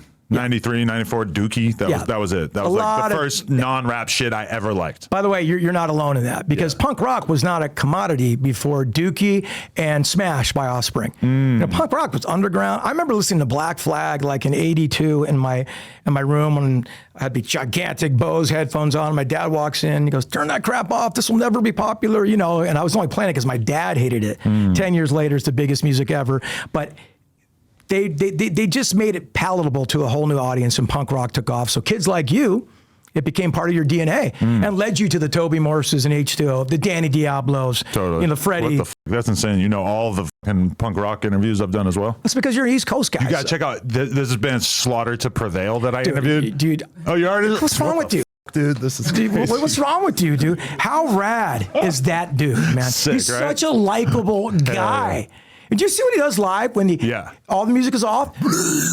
Like he was doing it on the fucking heard it. podcast. I I'm know. just like, dude, how do you make that noise? That's some like Russian, like historical, like chant from the mountains of Siberia. You can't. He goes, anybody can learn, no problem. Put That your came from voice- his ancestors, without a doubt. No, but there's YouTube videos that purport to teach you how to do that. I cannot go imagine. try it. Yeah, I tried to learn. Really? Yeah, of course I did. If you had like a deathcore band, can you think of anything more viral than Mark McGrath starring in a death metal band? That'd be sick. Well, Fred Durst and I were going to do a new wave band in the 80s and call it, it was called Pacifica. Pacifica. I'll never forget it. And we were just going to be like, kind of like this Daft Punk Pacifica, because we love like, Echo and the Bunnymen, Duran Duran, all that good stuff. Never happened because we were busy. But I fucking love that. And I love that you interview everybody. If someone you find interesting or fascinating, and you can make anybody interesting and fascinating, so it's great. Appreciate it. I know I digress again. But after the record In Pursuit of Leisure failed, the guys in my band were having young kids, kind of like you have now. Do I have like... No, you're all right. You sure? You're doing all right, yeah. Because you did that. No, I was doing that for myself. No, but I'm like, oh, dude. No, I have that no. because I can... If I was telling you, I'd be like... I thought you were doing I'll make that. it a little more blatant. I thought you were doing that, No. that guy, he's so cool right now. I got like cotton mouth weirdness on him. And I never tell anybody. I had to tell Lush the other day, though. He had it bad. Did he have a bad thing? Yeah. I know you're a Lush fan as well. I love Lush. Lush is great. No, but Lush has such a good way of breaking everything down with an economy of words. Oh, I like that. Yeah. And he knows and that that's very important to me.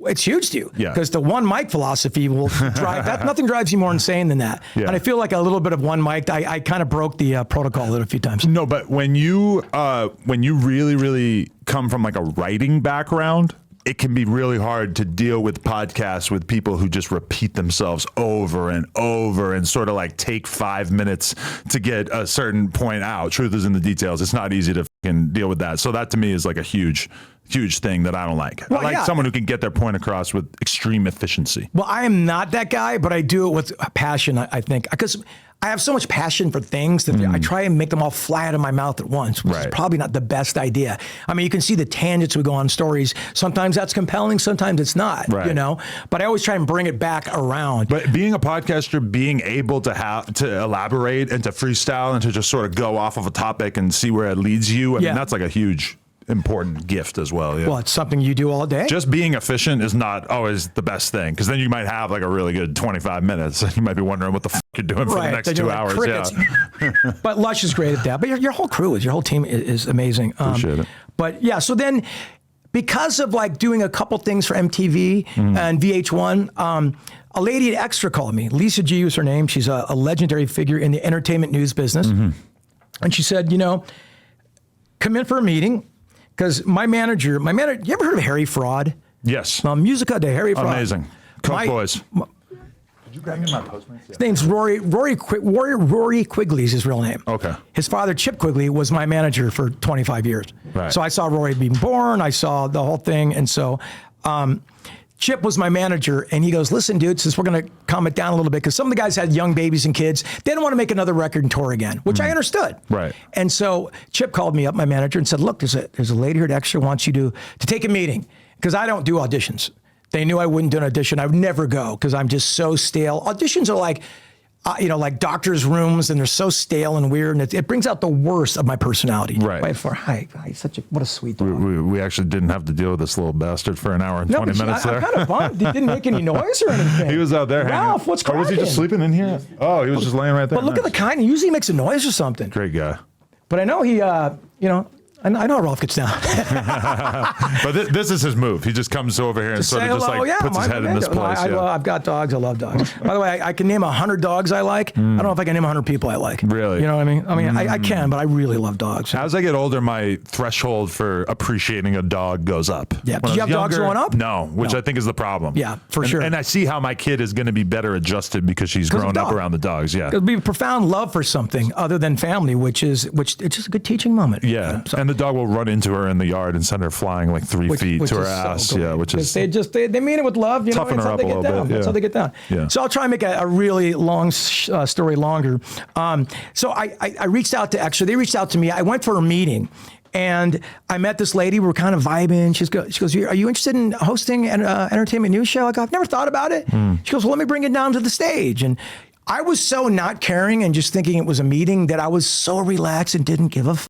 They gave me the mic and I'm like, hey, the stars are out in Hollywood tonight. Let's take a look. Just doing like my cheesy thing, but having fun and everything worked. And I'll never forget, Jason Momoa was there as like a stunt guest. He was on a show called like North Shore or something way before obviously what he became now. He had short hair. It was kind of a Baywatch North Shore thing. And I think they just faked an interview with him to make him happy. And so I sat down and interviewed him and he's the sweetest guy in the world. We got along so well. I couldn't have picked a better partner. And I went, oh, great, thanks. And I gave him the mic back and I go, thanks, yeah, that was fun. I'll call you if I'm ever interested in maybe doing a segment or something. 2 weeks later, they call me and go, Mark, do you want to host the show? And I go, what does that mean? I go, you got to show up every day, Monday through Friday, every day. Now I'm in a band. I wasn't used to that, you know? And I ended up hosting Extra for 4 years. And it was the most terrifying thing I've ever done in my life. Because I'd come from the stages, Adam, you know, where you do big moves. Right. You know, you're trying to hit the back row. And TV is like very subtle. I mean, Clint Eastwood made a career out of raising his eyebrow. And I'm a bit of a spaz, as you can tell by this interview. So I had to learn to sort of really tone it down and be like, hey, guy, you know, and so I had to learn a lot. And I really was terrible the first couple months. I mean, awful. I remember walking into a 7-Eleven on Holloway and La Cienega, that 7-Eleven there, I don't know if it's still there, getting a coffee at 6 a.m. And you know the characters that are there that early sometimes. And there was a guy walking in there with like neck tats and face tats. This is 2004 when that wasn't as prevalent back then. And he's getting a coffee and he's staring at me. I'm like, oh great, I'm gonna die right now. He comes over and he goes, Mark, you sucked when you started at Extra, but you're getting better, bro. Keep it up. And I went, oh my God, this is happening. This is happening. Like, so I had to learn in front of people on TV how to work at Extra. I did that from 2004 to 2008, and it was some of the most hardworking, smartest people I've ever worked with. You start that day, Adam, with no show. 4 hours later, you've got a show. You set up to satellite, and you go home. You know, you hope something doesn't break in between that. You know. Damn. So, but how much enjoyment do you get out of doing the TV stuff versus the being a band? The band was still active. That was one thing that people don't understand. You know, we put out our greatest hits. We added a couple of songs to it, but we all wanted to take a break. Right. I just didn't want to stop working, you know, but we still played about 40, 50 shows a year. You know, we do a lot of casinos and private shows and things we do now, basically. And so we did that for, you know, about 4 years. And then I just didn't love it. You know, I remember I did this interview once with Al Pacino. It's got to be weird doing the nostalgia circuit, right?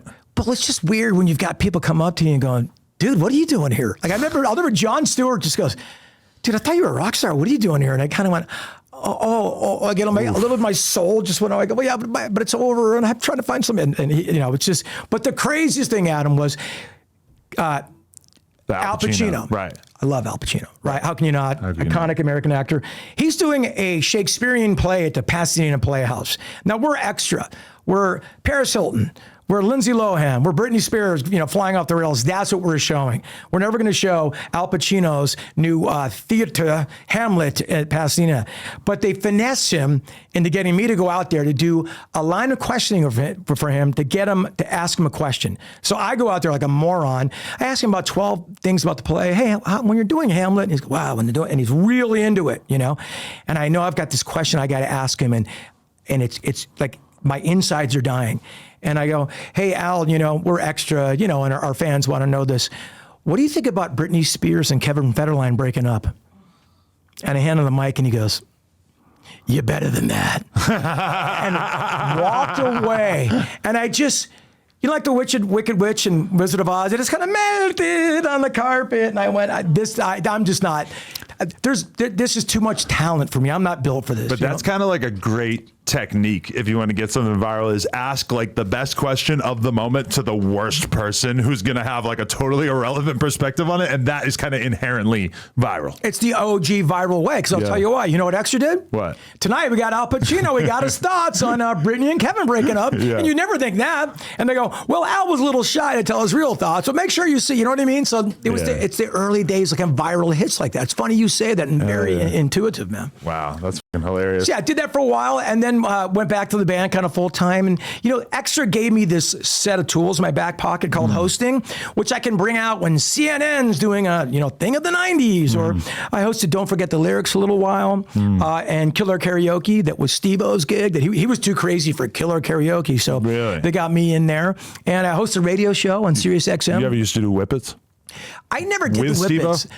No, I've never partied with Steve. Really? And we kind of were like in just opposite universes. Oh, I kind of wish that I partied with Steve-O. Like if I had seen him in his full glory and that part of his life, it would make where he's at now even more impressive. Oh, I mean, I would have chased him down, you know, because like he told me a story. I heard a story. I think it was on your podcast maybe, but he was at a party with Mike Tyson and they were in a bathroom for 9 hours.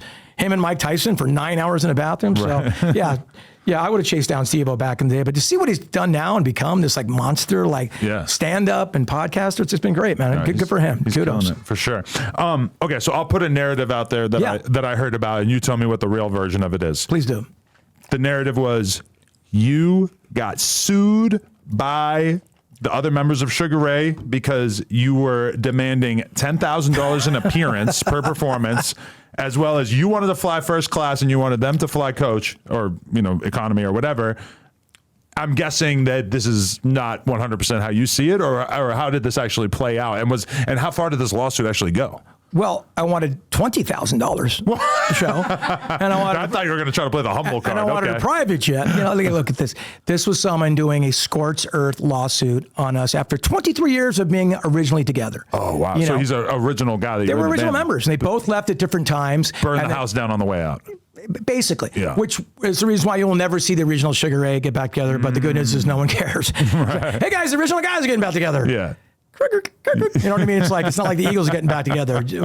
I value what they did, their history. I'm grateful for it. You know, is there resentment there? Absolutely. You know, I hate what they did to us. I've been sued once in my life by my former best friends. You know, and also they took a whole scorched earth to like my guitar player is still with me today, you know, and our ex-manager and our business manager is still with me today. So it was, they were pushing a button because they knew what that meant to me. And they were kind of saying, we never want to do this again. And I go, all right, I'm a lifer in the music business. I love performing and I'm so grateful. I'm never going to stop. And neither is my guitar player. And so by doing this, they kind of sealed their own fate. You know, I'll never, you know, call me crazy, but we're not going to be friends again after you sue me, and we're probably never going to do business again. Right. Call me insane. That's never been done before, right? So there's nothing there. You know what I mean? That was kind of going out. You throw everything against the wall. And we settled it, you know, and I'm glad to say we're carrying on. But yeah, it was a trademark thing and how you can carry on because, you know, they both essentially left the band. We didn't want to stop. There goes Ralph. Yeah, sit. Down. Ralph's like, this story's boring me, dude. Move it on. Down. You don't listen to shit. Ralph crate train? He used to be in a crate back in the early days. Now he's way too big. Crates are hardcore, man. Yeah, no, he's super well behaved now, though. He's a great dog. We have another dog that pees everywhere and shit. So in comparison, he's amazing. Puppy? I think it's like 6 months old or something. Now, isn't that a bummer? Do you have ornamental rugs and like nice rugs in your spot? No. We got some. They seem okay. But they piss on them and then like it's hard to get that smell up. It's a drag. Anyway, so it's a whole thing. So nice, another segue back to it. So we settled the thing, man. It was a bummer, but the biggest takeaway is that I lost 2 friends and 2 band members. And, you know, and like people say, get over it, Mark. And like, that caused me so much stress, went on for a long fucking time. And I don't know if you've ever been involved in a lawsuit before. It deranged your bank account, you know, especially if you got some of those Marty Singer big time lawyers, man. It's like, it just was such a waste. And we kind of came up to the same agreement we would have made anyway. Right. You know what I'm saying? And that's what it all, but there was so much weird egos involved. And you know, like I didn't act perfectly either. You know, I was hurt. You know, I was hurt. And they left the band. No one was ever fired. There's some weird narrative there that I fired anybody. Never fired anybody. Everybody always wants to play the victim on the way out. Of course they do. Well, that's how you get the most value emotionally and all that. You know, you just throw it all in there. So, you know, I don't have a lot of hate in my heart, and I don't for them because I'm grateful for what we've done and accomplished together. I'll never devalue, especially one of the guys, the drummer in the band was, you know, there's 3 of us that wrote the songs, and he was a huge part of the songwriting contribution, and I'll always be grateful for that. You know, 100%. So I want to ask this just because you having such an extreme knowledge of No Jumper is kind of shocking to me. What is your overall media diet? You know, the average person in their mid 50s isn't really like paying attention to niche underground hip hop platforms and shit. Like what do you spend your time looking at on YouTube or whatever? Well, it's funny, you know, No Jumper is it for me. I wait for the drops. It's like sometimes I tease myself and go to YouTube first, but I'd rather listen than watch. Do you have people that find that? I don't hear that a lot, but then when I see the numbers, I'm like, oh, there are a shitload of people listening to this on Apple or whatever. Maybe it's an old person thing. Right. You know what I'm saying? Because the visual component of sound is important to me because I can really focus when I'm not watching. Because interesting. when you got guys in here, they're rolling blunts and some guys tapping bottles and guys, you know what I mean? It's I interesting. feel like that's part of the content is just seeing all these little ambient motions That's going great. on. I think it's great. Yeah. And actually, I'm watching it more now because my kids discovered and showed me you could put YouTube in the bath. That I love taking baths as well. Really? So wow, YouTube. So I was watching the George Santos thing in my bubble bath, watching YouTube. Like insert own joke there, right? But you're the content that I lean on the most, dude. But I'll do Joe Rogan stuff because I find him fascinating because he can make anybody sound interesting. But No Jumper's my go-to, dude. Like I gotta say, it truly is. You're my entertainment, and I go, why do I like this so much? And it goes back to you. It goes back. You are an extremely fascinating, interesting character who knows how to surround. You're like Howard Stern. You know how to surround your people and get the best out of them. You're the Magic Johnson. You're Michael Jordan. You get the best out of the people around you. You know how to find someone who's interesting in the weeds. You know what I'm saying? And it's an incredible talent. So, wow, I appreciate that so much. Yeah, I feel like that has kind of come as a result of the fact that we are not this mainstream platform. It can be hard for us to get guests. This is something I always learned from Vlad is that you might not be able to get the superstar in the equation, but you might be able to get their friend, or you're seeing this with Diddy right now where you might get the bodyguard or the ex-girlfriend and they have way more of an interesting perspective than you would ever get from the person who's the star of the show. So I've always kind of had to take that mentality and apply that to everything in general. Like my ultimate dream or my goal is to find some random kid that might not even have musical talent, but is so interesting that he becomes a real asset to the brand. That's like the best feeling. You kind of did that, right? With like Triple X, right? Like you find people on the way up, which is even more like impressive. To tell you the truth, I'm always trying. Did the label thing? It just wasn't you? Did it just peter out? Was it pandemic? Was it? Yeah, it was like controversy stuff. It was just it was a bad fit. Where'd you and Lena meet? She DM'd me because she was working for a social media agency, basically, that part of what they had tasked her with was like, oh, we have all these girls that are doing content for us, get them on podcasts. So she thinks in her head, what's a good podcast? She had just watched me interview the EDM DJ Dylan Francis. Yeah. She hits me up in the DMs. Within 2 messages, I was basically saying like, yeah, maybe I'll interview those girls, but you should let me take you out for a drink. Boom. That was perfect. It. Yeah. Just love at first sight out of here. I wouldn't say love at first sight, but for sure we the first night and then just kind of slowly evolved from there. Yeah. I did that same thing. Yeah. You're not supposed to do that. Really? I met my now girl at the Viper Room. Right. Wow. In 1994. That's fucking sick. 2 hours later. Yeah. Wow. 2 hours later. And I woke up the next day. Did you wake up the next day? I go, oh, wait, I don't want to get out of here. Like, I don't want to run out of here. I want to talk more. I want to you know what I mean? Like, we almost got out the sex thing. I mean, and then I really like you. I felt like Eddie Murphy in Boomerang, he's holding up the sheets going, when you coming back? You're coming back? So and she dropped me off, which was so gangster. I'm like, I can hang. She said, no, you got to get out of here. You're reminding me of how this actually went down, which is I remember being very appreciative of the fact that around midnight, she was like, I'm gonna show myself out. She didn't try to overplay her card and because she could probably tell at that time that I had way too much going on in the girl department, so she wasn't trying to overplay her hand like that, which probably ultimatally kind of endeared me to her. Well, of course it did, because she didn't need you, bro. Yeah. She's like, I got she this. did, but she wasn't trying to let me know. Of course not. But you want to get me, act like you don't need me, especially back then, Definitely. Okay, I have to ask this because I'm just kind of fascinated by all these bands from this era and how they sort of interact and stuff. But at one point, you started a festival with Art from Everclear. I did. Yeah. And then this didn't really work out, or what was the original idea and why didn't it work out? I love Art. He's a great guy. He's got his ideas of how things should be, and that's it. Okay. I think we started too early. We started this tour in 2011. It's called the Summerland Tour, and the idea was take a bunch of 90s rock bands and put it together on a tour. And have them play venues they have no business buying a ticket to, never mind playing in this day and age. So we're playing the Greek Theater and places like that. And it was great. The first one went around, it was great. And Art and I had no problem. We were talking about the second one, and I go, dude, I think we should add like Tone Loc. We should add like En Vogue. And I wanted to make it more of like what we're talking about, like No Barriers tour. He goes, oh, I was going to want to go more hard punk and bring out like H2O and I go, yeah, I don't really see where that's going to go. I mean, that's not the vision I have for this. I want it to be as big as it can be. And he was still trying to he's really into his punk ethos, and wants to maintain his credibility like that. And so we had a different vision. There was no weirdness. There was no falling out. I still see him all the time. We go out to lunch every now and then. So that was that. I mean, the story, how we kind of ended is not very interesting. Right. Because there's no big lawsuit, a fight or anything. It just, we had different visions of what it could be. But we were just too early, Adam. Right. That tour now would do great business. Because are there a lot of tours like that are kind of trying to traffic in the nostalgia thing? Absolutely. They're doing that a lot now. Well, the craziest thing, there's a tour called the I Love the 90s tour. Right. And Vanilla Ice headline. Do you ever have Vanilla Ice in here? No, I haven't, but I watched Vlad's interview with him, and he's fucking sick. I think you'd be great. Even Vlad had to go to Florida and do it in his house. That was the car one, right? With all the cars? Remember his car collection? Yeah, he did the house tour as well, yeah. That guy's cars, I mean, is he capital? Like every car's like, this is a $7 million car right here. I mean, it's like a VW Bug. I'm like, we're $7 million? It would appear that Ted Vanilla Ice Bundy's is bug? making an absurd amount of money based on everything I've seen. Yeah. Well, I know he does okay. Yeah, From the shows I know, and I know enough about business, and he's doing fine. There's Lovely nothing in guy. me that makes me want to have a $7 million car in my garage. No, me or even either. $1 million, or even a couple 100,000. Seems kind of overwhelming. You see him you kind of underplay the whole thing, which is a smart play to play, if you know what I'm saying. Right. But he's the rolling the 5.0 guy, so he's got to have cars. Right. But a lovely dude. You guys would get along famously. It's a very compelling interview. But so there was these track tours, these I Lived in 90s track tours. It'd be like Vanilla Ice, Naughty by Nature, Trigger Tretch, greatest guy in the world. Coolio, rest in Rest in peace. peace. Tone Loc, Young MC, En Vogue, TLC. And so they called me and said, Mark, would you bring Sugar Ray out? And I go, we're kind of a band, bro, I don't really do that.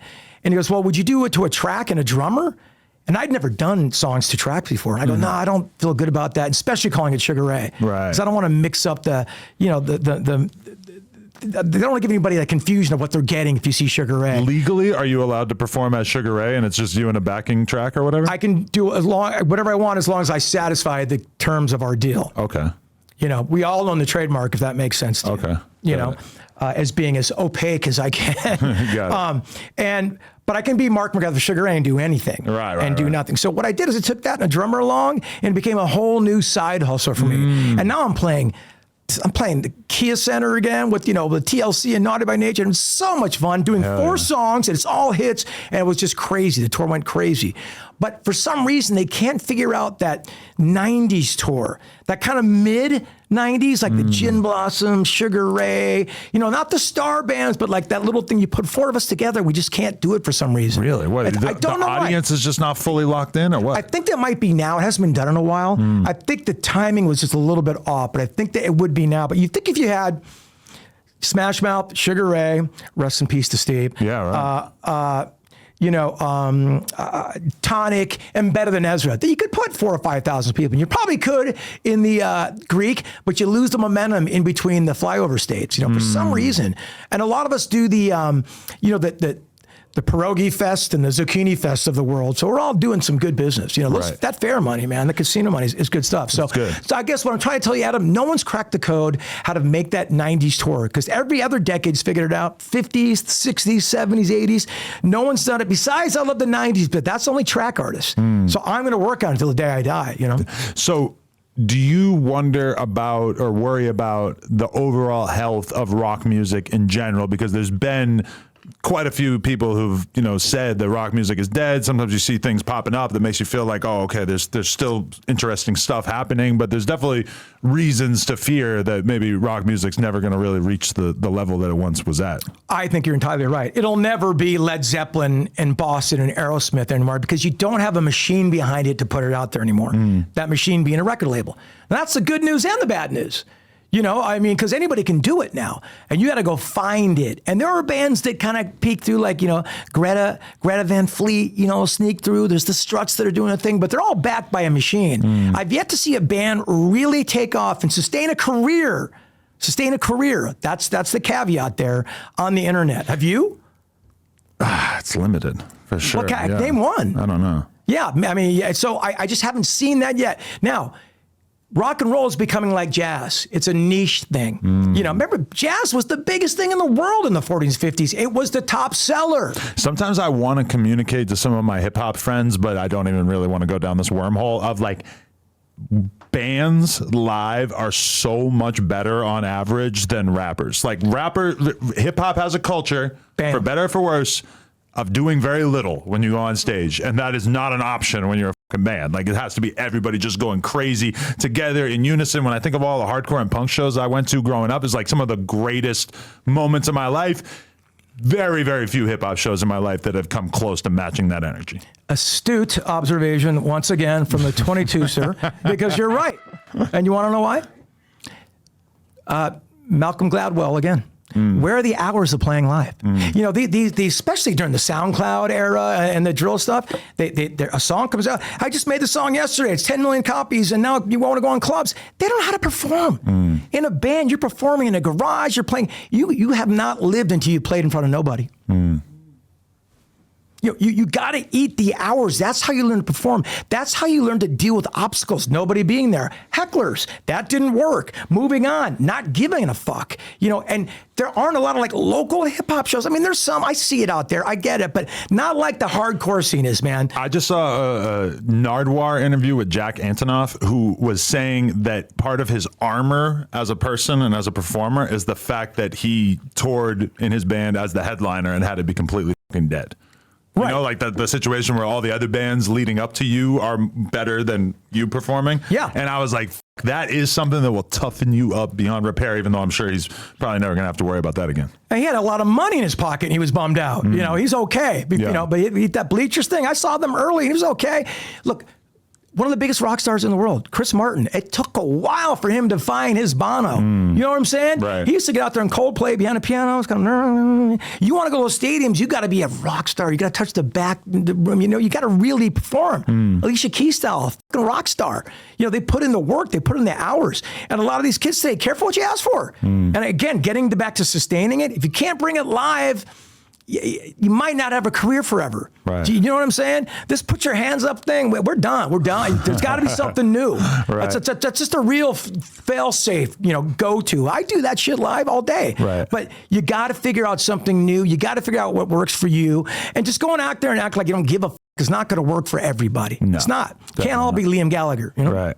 So, okay, what is the good life to you at this point? You mentioned, you know, doing these sort of throwback tours as well as doing, you know, the different sort of casino appearances and all this type of stuff. Like, there's TV. Like, what way of life do you enjoy the most? In particular, like having to balance that with spending time with your family and enjoying all the spoils of your efforts over the years. Like, as you get older, what's the ratio that you want in your life, and what gives you the most fulfillment?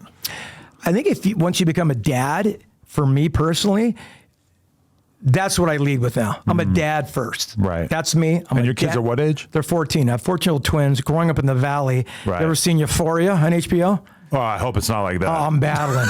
I am battling. Oh, no. Oh, my God. Shout out to Lyden Hartley. I love my kids. They're the greatest. But, man, they're about to go to high school. And I just... You know, I try to instill them all these, like, you know, I hope their moral compass is up and try to tell them to be good people, but it is rough out there, man. But even with a good foundation and a good upbringing, best, Adam. I'm trying, the temptation is hardcore. And I just see them being influenced by some of their friends, and and it's like, yeah, you put them here, and then they're going to go right or left, and it doesn't matter what you did as a parent. Holy shit. We all love our kids. We love our kids, and there's all different ways to parent.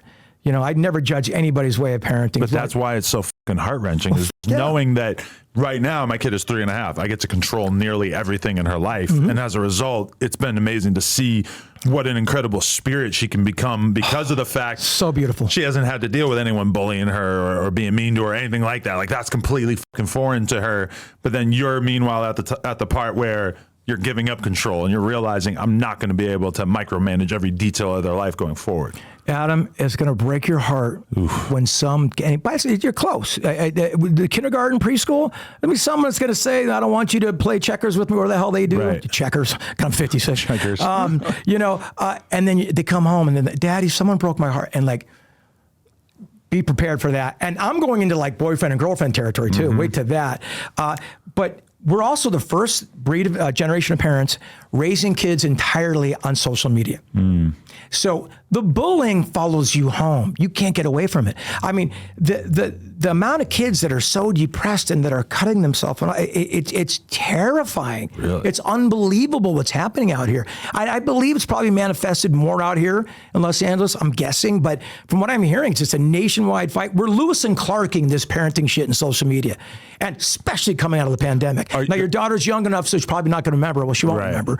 But do you closely monitor their social media use? Do you try to get involved with that, or is that at a certain point you just got to give up? The best I can. And like, when do you give it to them? When do you give them a phone? Like we were the worst parents ever because we gave them the iPads. If we could get another 20 minutes at a restaurant, you know what I mean? It's just like anybody judging us, it was our thing. And I was grateful to have extra 20 minutes with my wife and whatever. Right. So I probably did everything wrong. By the way, I'm not a perfect parent. Shout out to everybody. I mean, what are you talking about? Well, there's always show me a perfect parent. I'll show you a weirdo. There's always going to be that balance between actually like spending every moment being like intently, in focus with your kid versus needing to get some fucking sleep. So you put on Disney Plus for an hour. That's exactly right. Yeah. That's exactly right. And God, but I remember the first time I was hungover and my kid like Dad, get up, and like I kind of shoot him away. You want to feel like the devil. Yeah. That was one of those. Anyways, but yeah, I mean, what was saying? I thought there was something I was really onto this one. Oh, we're just talking about what you're focused on in your life as a whole. Yeah. So Dad first and foremost. It is. It's what it happened to me a little later in life. I was 42 when I had my kids. But yeah, no, it's from social media. Like, we monitor as much as we can, but they have to have Snapchat or you can't be social. You don't want to make them an outcast in their own. You know what I mean? It's like, I remember I didn't have the cool clothes in school because my mom shopped at Marshall's exclusively. And like, I had the Adidas with 4 stripes on them. They were called like Adidas Sun or something, And so like, I remember going, I'm not going to like not give my kids all the tools, just at least get in the game because it's tough enough. So yeah, we're probably doing a lot of things wrong, but we love our kids. And I know we're doing that right. And I'm gone a lot, Adam. I'm gone a lot. I miss a lot of things. I miss my daughter's play this weekend. And it's little things to people outside of this universe, but my universe is gigantic. So I've made a lot of sacrifices and so have they. It's something I'm really grateful for that they realize. So being part of a band, a touring band is how I make my living, first of all, and something I enjoy doing. So that's also something that I lead with as all. And I'm a husband too, I love my wife and together forever. We put up a lot of bullshit. We got it all the way early. She still says today, like at a certain time after like 50, like the sex game, right? It just kind of goes away. You know what I'm saying? I mean, she'll be reaching for something in the kitchen. I'll see like the ass paw go, hey, you know what I mean? But like, you really got to set up, it's almost like a date now. You set it up like and make it work and everybody gets a little buzz and all that. It's just the spontaneity kind of goes out a little bit, at least from what I found. Well, there's some dick chocolates that this midget gave me. I haven't tried them, but it seemed like it was fucking him up. Was that Little D? Yeah, right? D-Lo. Oh my God, dude, that was the funniest shit. And that made me love Comparator. Yeah. Great man. But I mean, dude was falling out, and Raider was saving him, man. That was just that made me go, man. This No Jumper family, you're so Sit lucky. on my lap, fool. It was so great. Yeah. Oh, and then Sydney Starr. Yep. Beautiful woman. Are you ever gonna go down? Nah. I don't want to offend Eddie Winslow. Shout out to Eddie Winslow. He's doing his damn thing. Another Is 90s icon. Well, according to Wack, who knows the family. Yeah. Do you know that picture of Wack he's like nude in a room? I do, yeah. Is that real? That is real. I am so happy that's real. I am so, it didn't pause. And if you mention that photo around him, he will go on a 10-minute monologue explaining why it's not gay and how he was just looking at his phone. And when he gets out of the shower, he likes to lotion up and lay on the bed. And I never even considered that it was gay. I just thought it was a funny photo, but he will make sure that was not gay. In a million years, I never thought that was gay. Right. Guy totally coconut oiled up already, like on like a brown shag rug, and like his bedroom's all brown, and everybody like that's like. But I'm so glad that's real. I shout out to Rock 100. I'm a huge fan, and I love your odd couple thing you guys have. Yeah. I love it. It works so perfectly. It's a tried and true thing, and I can't get enough. So when you guys drop, that is what I'm focused on. But Dad first. Husband second, can't forget about that, and then a performer. And I'm up for anything. And I love my friends, man. I've been riding with my friends a long time. I mentioned my friend McGee. We've been best friends for 45 years. And I wish this upon everybody, especially my kids. If you can have a best friend, someone you can share your whole life with, man, there is such a joy to getting older with that. And I've been with my wife for 30 years. So we've been stacking years. And when you stack years, there's a gangster quality to that. And I mean this meaning like, you show me like tough guys in prison and all. I get it. I love the Wes Watson, you know, fuck you, and look at those titties. And I get it. Right. I get it. I mean, there's that lane.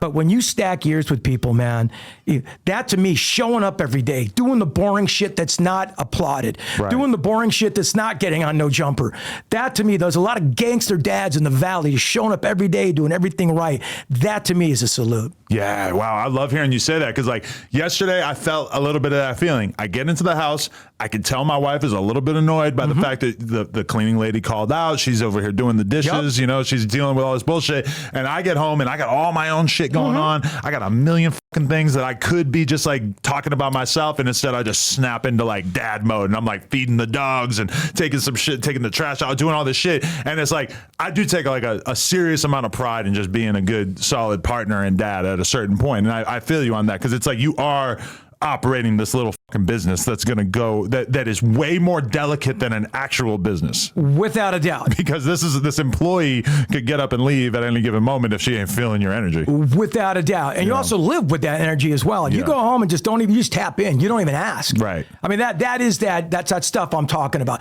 Doing tasks that aren't being celebrated, you know, doing the mundane, showing up to work every day at a job you hate. I love my job. I'm assuming you love your job. If you don't, you're the best actor in the world. You know what I'm saying? And I love my job, but there's drawbacks. I'm fucking tired.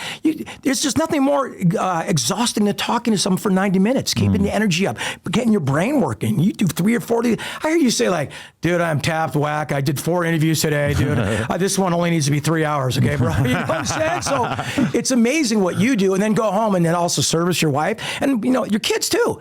They're getting to be they're the energy suckers in the best way. And you're going to be so happy with yourself when you stack a couple years with your daughter that you put in the work and time. But never regret it. What do you think of as keeping you together for 30 years? Like that's incredible. And especially the fact that you guys waited so long to have kids. Like what has kept you guys together? A massive understanding of each other's imperfections. You know, I'm not perfect. She's not perfect. I was never looking for someone to be perfect.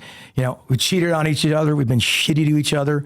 But at the end of the day, she's my best friend. Like nothing she does bothers me. That's when I knew, you know, feet game, perfect. You know, she has this kind of, she got it, but you know what I mean? With the boomerang thing, feet game. Just that's the perfect analogy. Is something bothering me. It's such a small thing.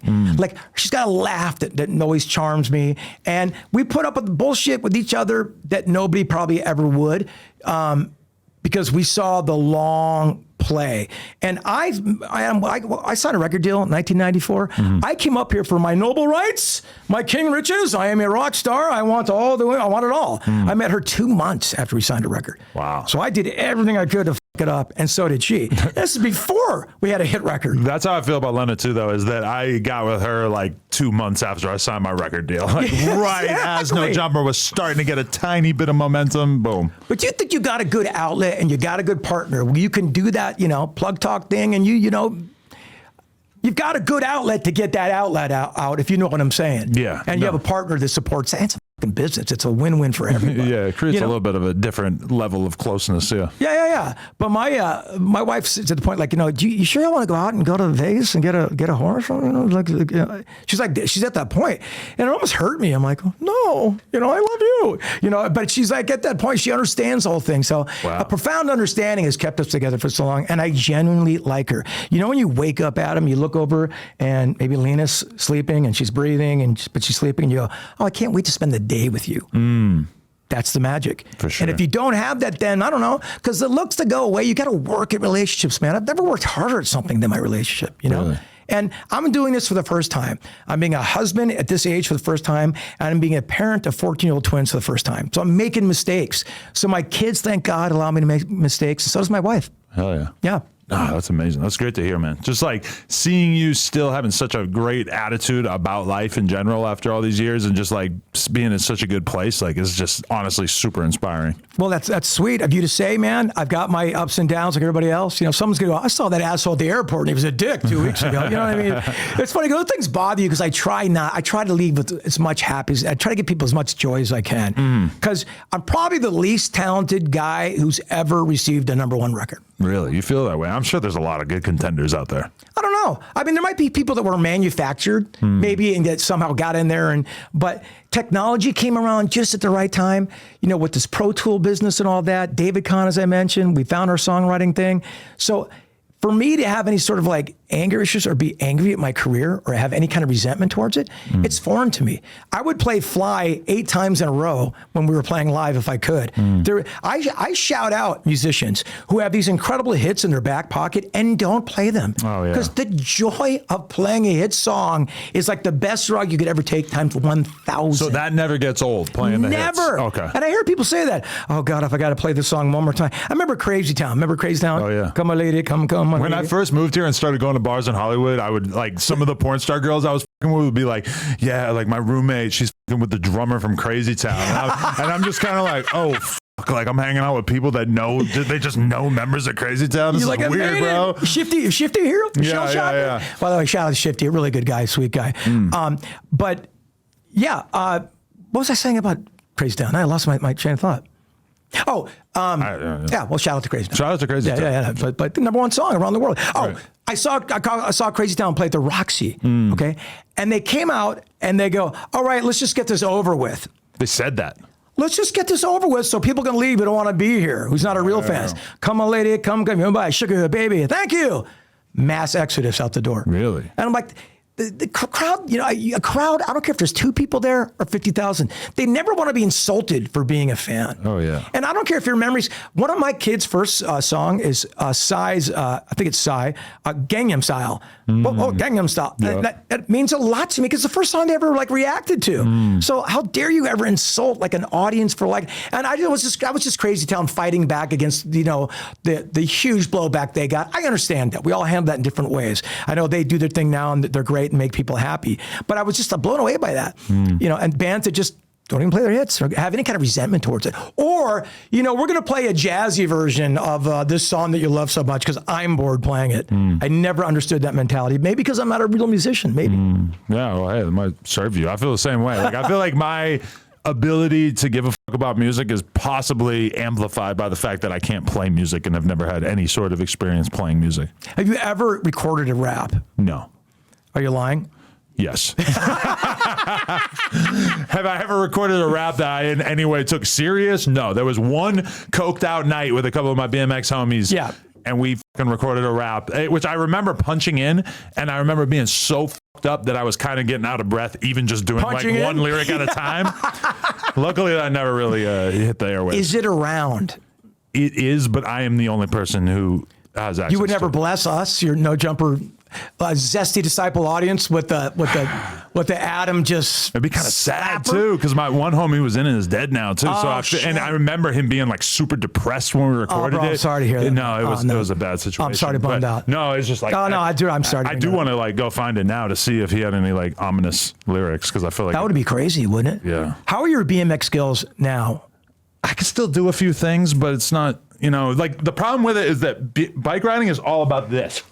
Like the push off, the ripping grinding the bike off the ground, just pulling it up, and like my forearms, Popeye. after doing that a few times, is just lit the up. And I feel like there's so many muscles in my body that basically like are not used to being engaged at all. So when I do go ride bikes, it's like I'm very scared of injuring myself. Yeah. And it's like this feeling of like you do a rail 5 times, and then you're like, oh, I should come back in a few days and do this another 5 times because my muscles, like, if I just go crazy right now, it's just my body's not going to be able to handle it. Like, if you want to ride bikes into older age, you have to keep like a protocol. It's the muscle memory, You right? have to keep it going because you can't just like expect to go hop on a rail if you haven't bunny hopped in a year. Which I don't think I've bunny hopped in 2 years probably. Which is crazy because you're probably in the best shape of your life, would you say? Yeah, but I mean, you got more chest action and. But doing BMX is just like it's such a specific thing that you're never going to get in the gym. I remember seeing Dave Mira at Warped Tour. The GOAT.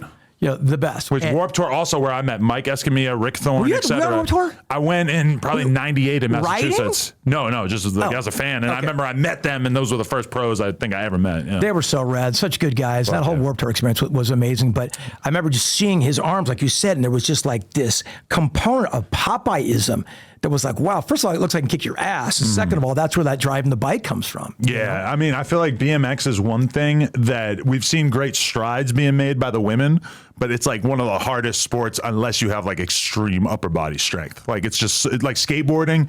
The girls are fucking really good now. Yeah. Because it's more technique. Right, BMX has a huge strength element that makes it like really difficult for smaller people. Like if you don't have a specific body type or whatever, it can be kind of hard to duplicate it. Almost like being a gymnast. You know what I mean? Yeah, You have to have a totally. certain kind of like, you know, stuff. I made the mistake talking about muscle memory at a wedding about 5 years ago, thinking I could still do windmills. Breakdancing, remember we talked about earlier? Wow, yeah. Yeah, well, there was 2 veneers on the floor by the time I was done. Really? Because I tried to go into a New York backspin and then do my windmills, and my 2 veneers flew out, blood everywhere. I went, thanks for playing, and I ruined the wedding. So Holy shit. there you go. Wow, you and Vanilla Ice do have a lot in common. We do. Our veneer game's on fire. In fact, No, I was talking about the breakdancing. I'm pretty sure he was big on that too, you know right? what's funny? He was a huge BMXer. Do you know that? Really? And still gigantic. He said he used to race, and but I don't know, his bio might have been a little. But he's a huge and still rides BMX and motocross too. Oh, yeah. Huge motocross guy. Yeah. He's In fact, somebody- people used to think I was Vanilla Ice. There was like a weird rumor, Yeah, like I can see that when I a had moment in time. There's there only was- so many like famous white guys that are kind of doing music at that time. And they were like, have you ever seen Vanilla Ice and Mark McGrath the same room or something like that? But I used to get Ethan Hawke all the time. Really? Because I had a little bit of reality bites thing, and especially when training day came around. Right, yeah. And I'd be going to like do TSA, like at airports, and I'd have a hat on because thought I was all special, you know? And I'd see someone look at me and go, I know who you are, man. I love your movies, man. I go, oh, that's not me, man. That's not me. And they'd be bummed. They go, oh, be that guy, be that guy. So I ended up signing autographs as Ethan Hawke, so people wouldn't think Ethan Hawke was a dick. You know what I mean? So it was a little time there, especially when I was a little skinnier. Well, he really owes you one right there. Yeah. Well, what's such a bummer. TMZ caught him once going down to like the Village in New York, man. He's finding his by Ethan Hawke, intellectual, like incredible artist, you know, a really great actor, getting compared to me. That's a bit of a bummer. And someone was going down the street, goes, hey, Mark. And Ethan Hawke turns around and he goes, I'm not him. He just walked away like in shame. So Ethan, I apologize. Shout out to you, man. Yeah, and I've been the guy in the airport, like Googling someone like that I'm standing next to in line, like just to make sure Like an that this is athlete the or dude something? that I'm thinking about saying hi to. Yeah. Right. Because you're not big on sports. No, not so much. Never, ever. And no New England Patriots, no Boston Bruins, no. No, I grew up all around it and just never really never drew me in. I don't know. But I've always been super attracted to more like individual sports, skateboarding, BMX, UFC, all super interested in that. But somehow the team sport thing never connected with me, even though on an intellectual level now I can completely understand why sports are so fascinating. And a lot of the smartest poker players that I'm friends with and stuff have this extreme knowledge of sports and are super fascinated by statistics and stuff. But somehow it never really set in for me. You ever played with Phil Hellmuth?